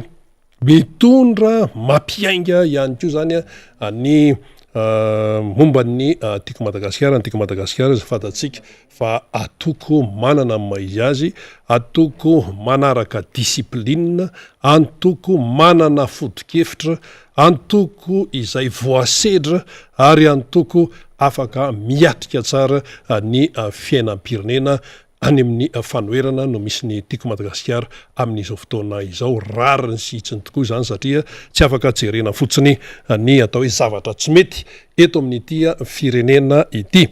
Ny atsika manohy ny fandarana dia efa noresahana kely ihany izy ity tamin'ny herinandro teo, fanadiadiana izay atao hoe mampalahelo ilay izy nefa ny fanjakana etsy an-daniny to tsy de miresaka firy an'izay toe-javatra. Inona moa izy io? Ny fiondranana tsokosoko teratany malagasy makany ivelany. Raisitsika zany ny amin'ny hoe ny ao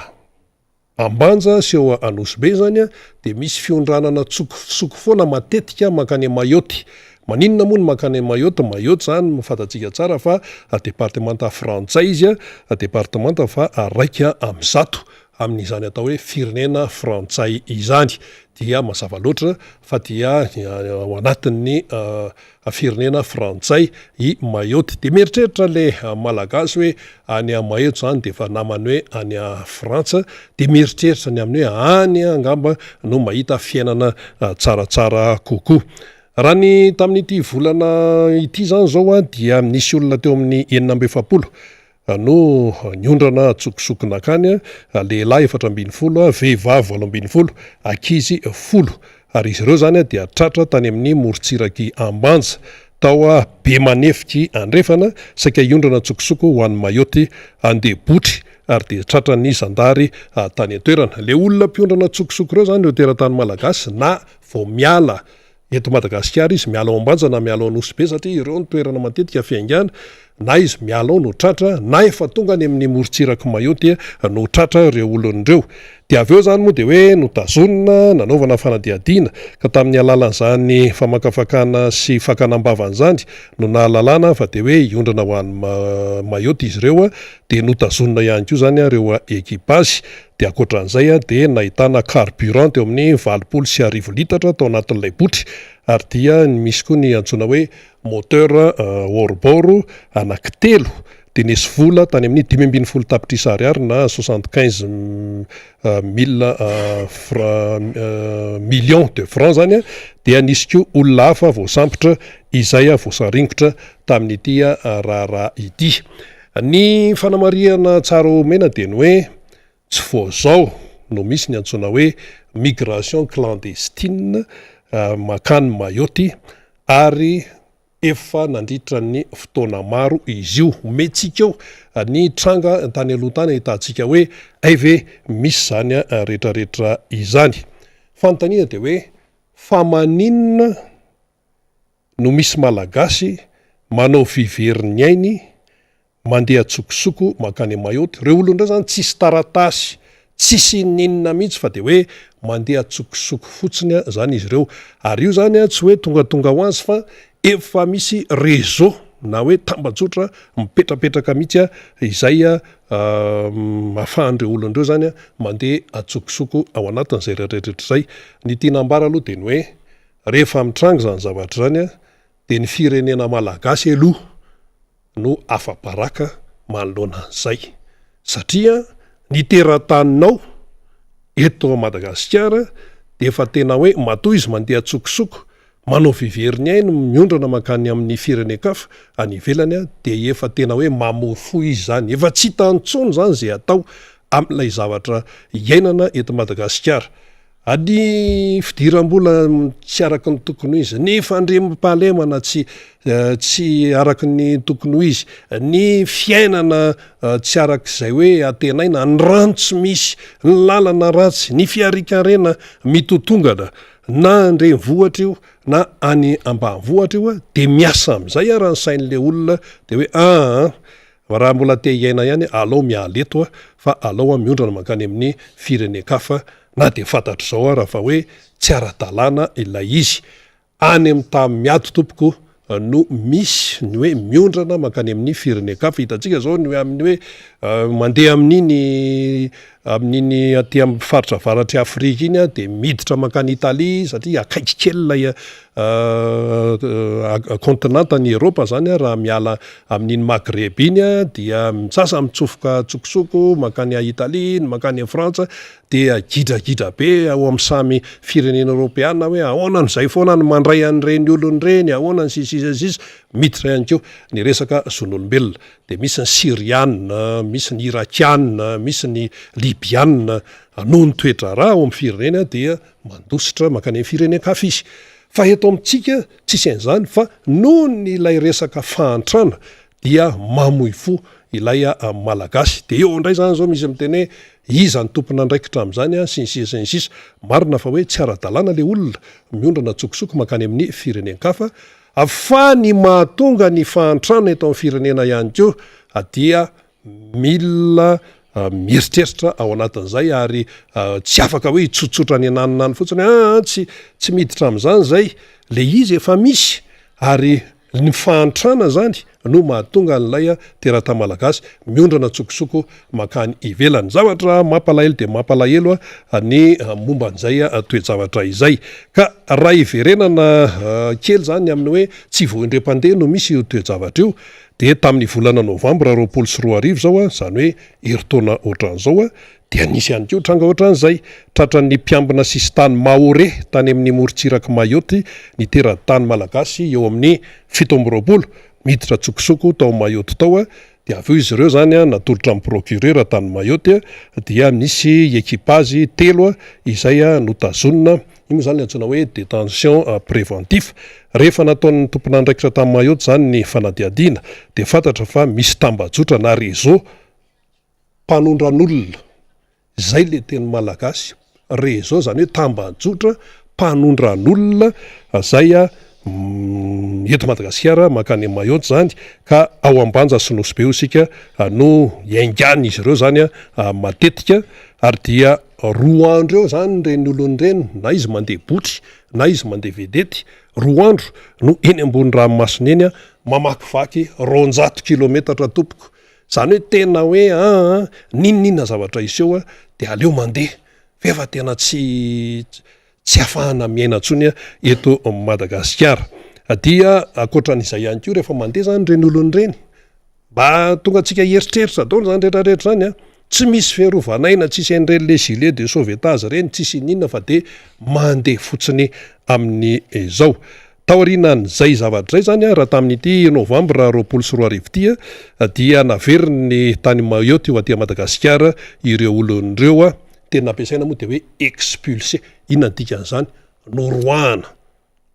mamenatra ane zany re olona noroahana ireo teratany malagasy ireo ary akoatran'izay ihany koa araka ny fanadiadiana ihany dia mandovola eo amin'ny 3 tapitrisa ariary izany isan'olona ireo olona mandeha tsokosoko ary ireo ekipazy kosa de mahazo eo amin'ny 3 tapitrisa ariary ihany koa isaky ny voyage vokatry ny fanadiadina nataon'ny mpitandro filaminana daholo zany indrindra ny tany Mayotte sy ny teto ihany koa de ny olona mbarike amin'ny voyage anankiray de manodidina ny 20 ka hatramin'ny 30 de ataovy zany ny compte hoe ohatrinona ny vola miodina ao anatiny izany réseau zany réseau fanoranan'olona izany hoe olona tsy ara-darana teratany malagasy miondrana atsokosoko zany hoe makany Mayotte izany de ankoatran'izay ihany koa anatin'le réseau de hoe efa misy ny hôtely izay mandray an'le olona rehefa tonga any de misy ny fiara zay mitondra dia misy an'ireo olona ihany koa mandray an'ireo clandy zany hoe ireo teratany malagasy tsy ara-dalàna dia efa maromaro ny tranga tahaka an'izay tamin'ny jolay 24 koa teratany malagasy 230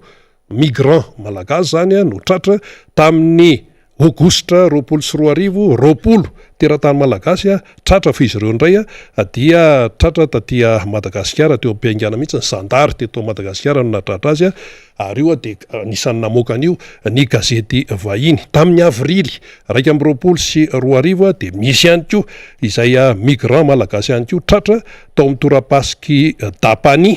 tanànan'ny Mandrele tany Mayotte dia ny voalaza fa niala tany nosy be zany ny vedety izay nitondra azy ireo dia araky ny filazan'ny mpanao gazety vahiny moa de ny hoe i Mayotte dia voalaza hoe Eldorado de l'océan Indien ohatrany hoe zavatra mamirapiratra be zavatra hoe tena mahasarika zany izany hoe Mayotte izany kanefa moa inona moa zany hoe Mayotte izany fa izy ao anatin'ny firenena frantsay de zany no zava-misy ary io zany mbola mitohy foana fa ny tompona ndraiky mpanjakana eto amintsika manoloana an'izany dia mangingina any tsy de misy presaka loatra izay toe zavatra kanefa sady manala baraka no atao hoe tena mampietry voninahitra ny firenena malagasy tsika sarotiny ery ny amin'ny hoe fiandrianam-pirenena ko ny terataninao ara miala amin'ny fomba tsy ara-dalàna miala eto amin'ny firenenao miditra mankany amin'ny firenen'olona any mamenatra zany tsy hita zay hoe atao ny tena vahaolana amin'izay de tsy misy afa-tsy ny fikarakarana ny fiainan'ny vahoaka malagasy ihany fa rehefa tsy voakarakara ny fiainan'ny vahoaka malagasy rehefa naona ny kibony rehefa tsy mianatra ny zanany rehefa tafian'ny daly foana izy rehefa tsy afaka manao ny fiarikarena tokony ataony izy eo amin'ny fiainany dia lasa miketriketrika io lohany io hoe inona no atao dia lasa mandeha ny asandemony rehetrarehetra dia manao zavatra tsy fanao manao zavatratsy ary le zavatra tsy fanao tsy hoe mipetraka eto Madagasikara ihany fa lasa miditra makany amin'ny firenen'olona any ivelany any de zany ve de tsy mamenatra zany ve de tsy anala baraka nefa isika rehefa tonga n'ireny fiviriny resa-pirenena ireny mitiritirina ery ananiny ery hoe mitondra ny tenin'ny firenena malagasy nefa ny olo-pirenenao aza miala ny firenenao amin'ny fomba hotsokosoko makany amin'ny firenen'olona any ivelany any dia izay le antsoina hoe fifondrahana atsokosoko zany fa ny eto anatiny ihany koa de misy an'izay le fifondrahana izay ny any amin'ny faritra atsimo vokatry ny keresy ny anoanana sy ny hoe mba te hiaina de miala any izy dia mamonjy any toerana hafa de hitantsika moa misy an'ireny hoe manamorona ny toerana zay voaro ireny zany de mandeha amin'izay le famezatsiny hoe ka ren'olon'ireny mihitsy any manimba tontolo iainana ka reny ohatr'izao sy ohatr'zao rehefa tianao tsy isiny zany de karakarao ilay fiainan'le malagasy karakarao ny fahasalamany karakarao ny fiarikareny karakarao ny sakafo hoaniny dia miena ho azy ny tsy fandripahalemana miena izany asandalo zany milasa mitombo ny ankizy miditra an-tsekoly dia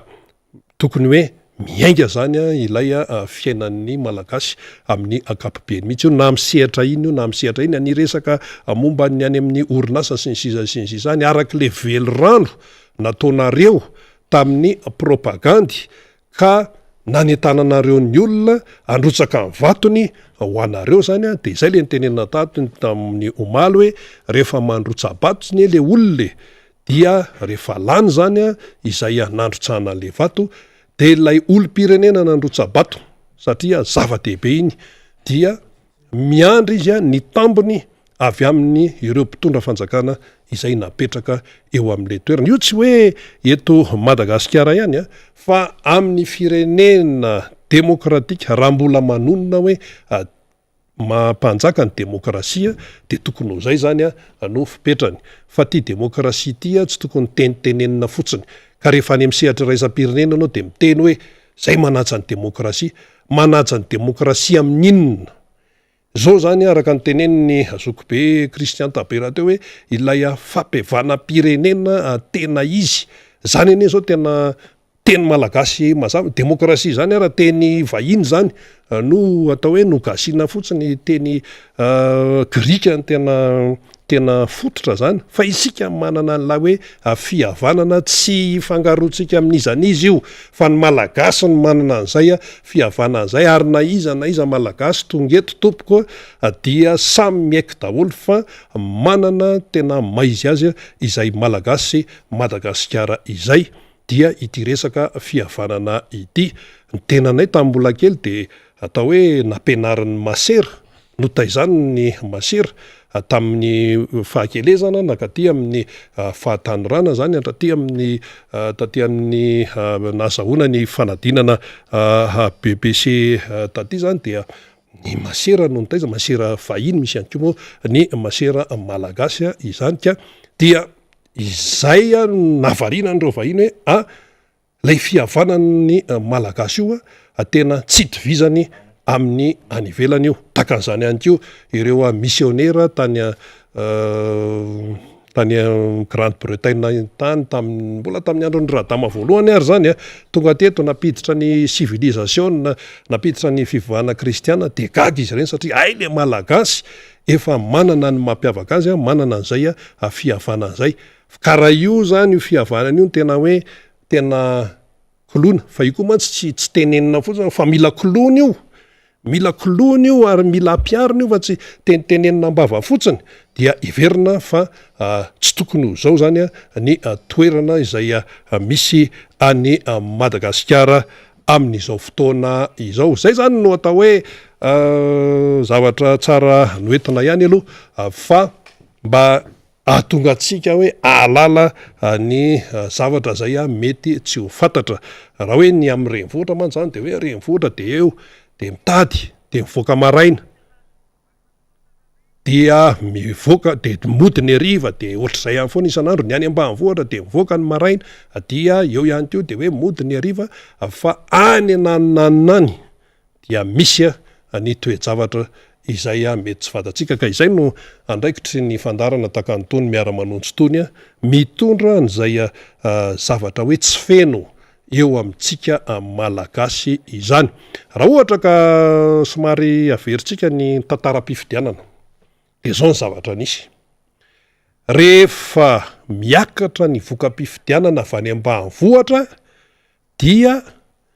miova amin'izay zany ilay voka-pifidianana akapobeny. Atao hoe misy zany kandida vitsivitsy de misy kandida zany rehefa isainany aty amin'ny renivohitra de mitarika izy fa rehefa miakatra amin'izay ny voka-pifidianana avy any ambanivohitra de miova le izy dia lasa kandida hafa zany no mitarika. Zavatra efa niainana teto zany. Inona ny mahatonga an'izany? Ny mahatonga an'izany tompoko dia tsotra fotsiny tsy ampy ny fahafantaran'ny olona ny tena marina any amin'ny toerana lavitra. Eo zany miditra ny serasera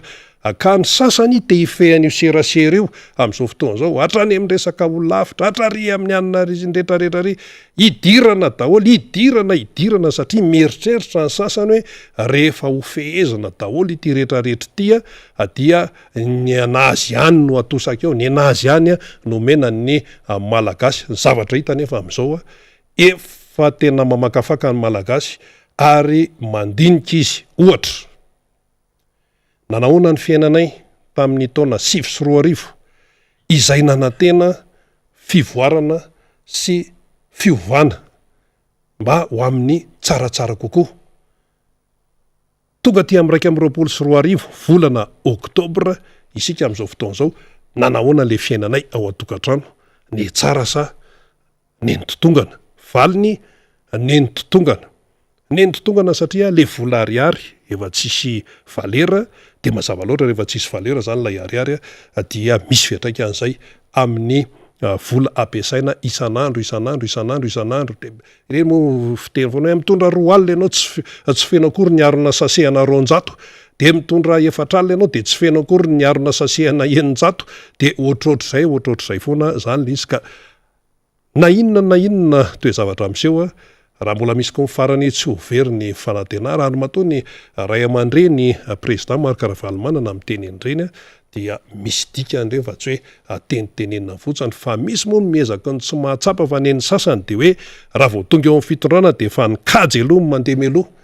de misy teny anankiray zay koa fa mahazovana hoe ketrika atao aloha niketrika zao inona indray niketrika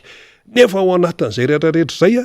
dia atao hoe tena hoe atao zay atao hoe hitazomana fahefana sy ny sisa le izy ene raha ohatra hoe tazona fahefana ka manaja ny lalam-panorenana zay lalàna fototra izay no izy atsao aloha ny lalàna fa gouverneur zany zao tsy ao anatina lalam-panorenana mihitsy kanefa de io izy io de atao de hoe mandeha indray fitenenana any amin'ny fitondram-panjakana hoe zay gouverneur tsy mamely de mety hoe sorona sisy ka le terme gouverneur mihitsy eny tsy ao iny eny tsy izy ka ahoana moa zany no ahafahanao zany miteny hoe ny asany koa mandeha araka an'izay le anarana mihitsy ny tsy ao anatin'ny lalam-panorenana ary zay no anentananay eto amin'ny Miara Manonja ho an'ny olom-pirenena hoe isika olom-pirenena ihany koa de vakio ny lalam-panorenana vakio ny lalam-panorenana arak'izay azo atao zany fa rehefa tsy mamaky an'io anao zany de tsy mahafantatra an'io de ataon'ny sasany amin'izay tiana anaovany azy zay mapetipety azy ilay lalam-panorenana nefa le lalam-panorenana tsy azo hoe omena hoe dikany hoe ahoana fa rehefa io ny voasoratra dia io ka ny lalam-panorenana zay io ara hitsahana ahoana moa zany no azahoana hoe fanantenana amin'ny hoe fahombiazana amin'ilay fiainam-pirenena ary zay no mahatonga ny eo anivo ny remdema amin'ny teny hoe io lalam-panorenana io mihitsy aloha no mila jereny io ary namafisiny Christian Taberate hoe tsy andininy ray roa telo no kotena fa izy rehetra mihitsy no tokony jerena miverina mihitsy aloha izay no tena solution satria na fifidianana inona atao mbola ho avy eo de ny eo ihany tompoko ny eo raha ohatra ka tsy misy izay hoe fanetretena fiekena ny zavatra tsy mety atao fahaizana miaino ny hafa na ny capacité d'écoute ary ny atao hoe fanehoana ny fahadiovam-po tena iresaka marina atosiky ny fitiavan-tanindrazana ka iresaka tena iresaka ho an'ny tompontsoan'ny malagasy zany de izay le hoe miavana daholo isika mianakavy tsisy hoe ihana avana zao fa isika rehetra miavana daholo dia mandeha makany amin'ny fahombiazana antsika raha zay zany no tanteraka azo atoka 100 fa mandeha makany amin'ny fahombiazana fa raha vao mbola misy hoe ka zao alao aloha ikarakara-kely ny tena koaty satria tsy izay mihitsy no izy ary matoa reny razambe taloha reny namony ainy tamin'ireny fanjanahantany sy ny namandreny dia masina ny tanindrazana zay no namarana ny fandarantsika tamin'ity indray mitoraka ity isaorana ianao naharitra hatramin'ny farany na ianao teto Madagasikara na tany ampitany ranomasina tany fa dia ny manetsabe mbola ho avy ny fotoanantsika manaraka dia rapitso indray toy ny mahazatra isaorana daholo ihany koa ireo ny sehatra teto teo ny vahiny Christian Tabera izay filoha lefitra nasionaly ny tanora RMDM izy akoatran'ny andraikitra hafa sahany ihany koa na zany eo amin'ny CRN na eo amin'ny sehatra hafa isaorana ihany koa fa ny razafy manantany ireo teknisianina maro be izay andorana ny fisaorana ihany koa ary isika mianakavy zay nanaraka ny fandarana samy tsara tompo lasy tompo avy veloma tompoko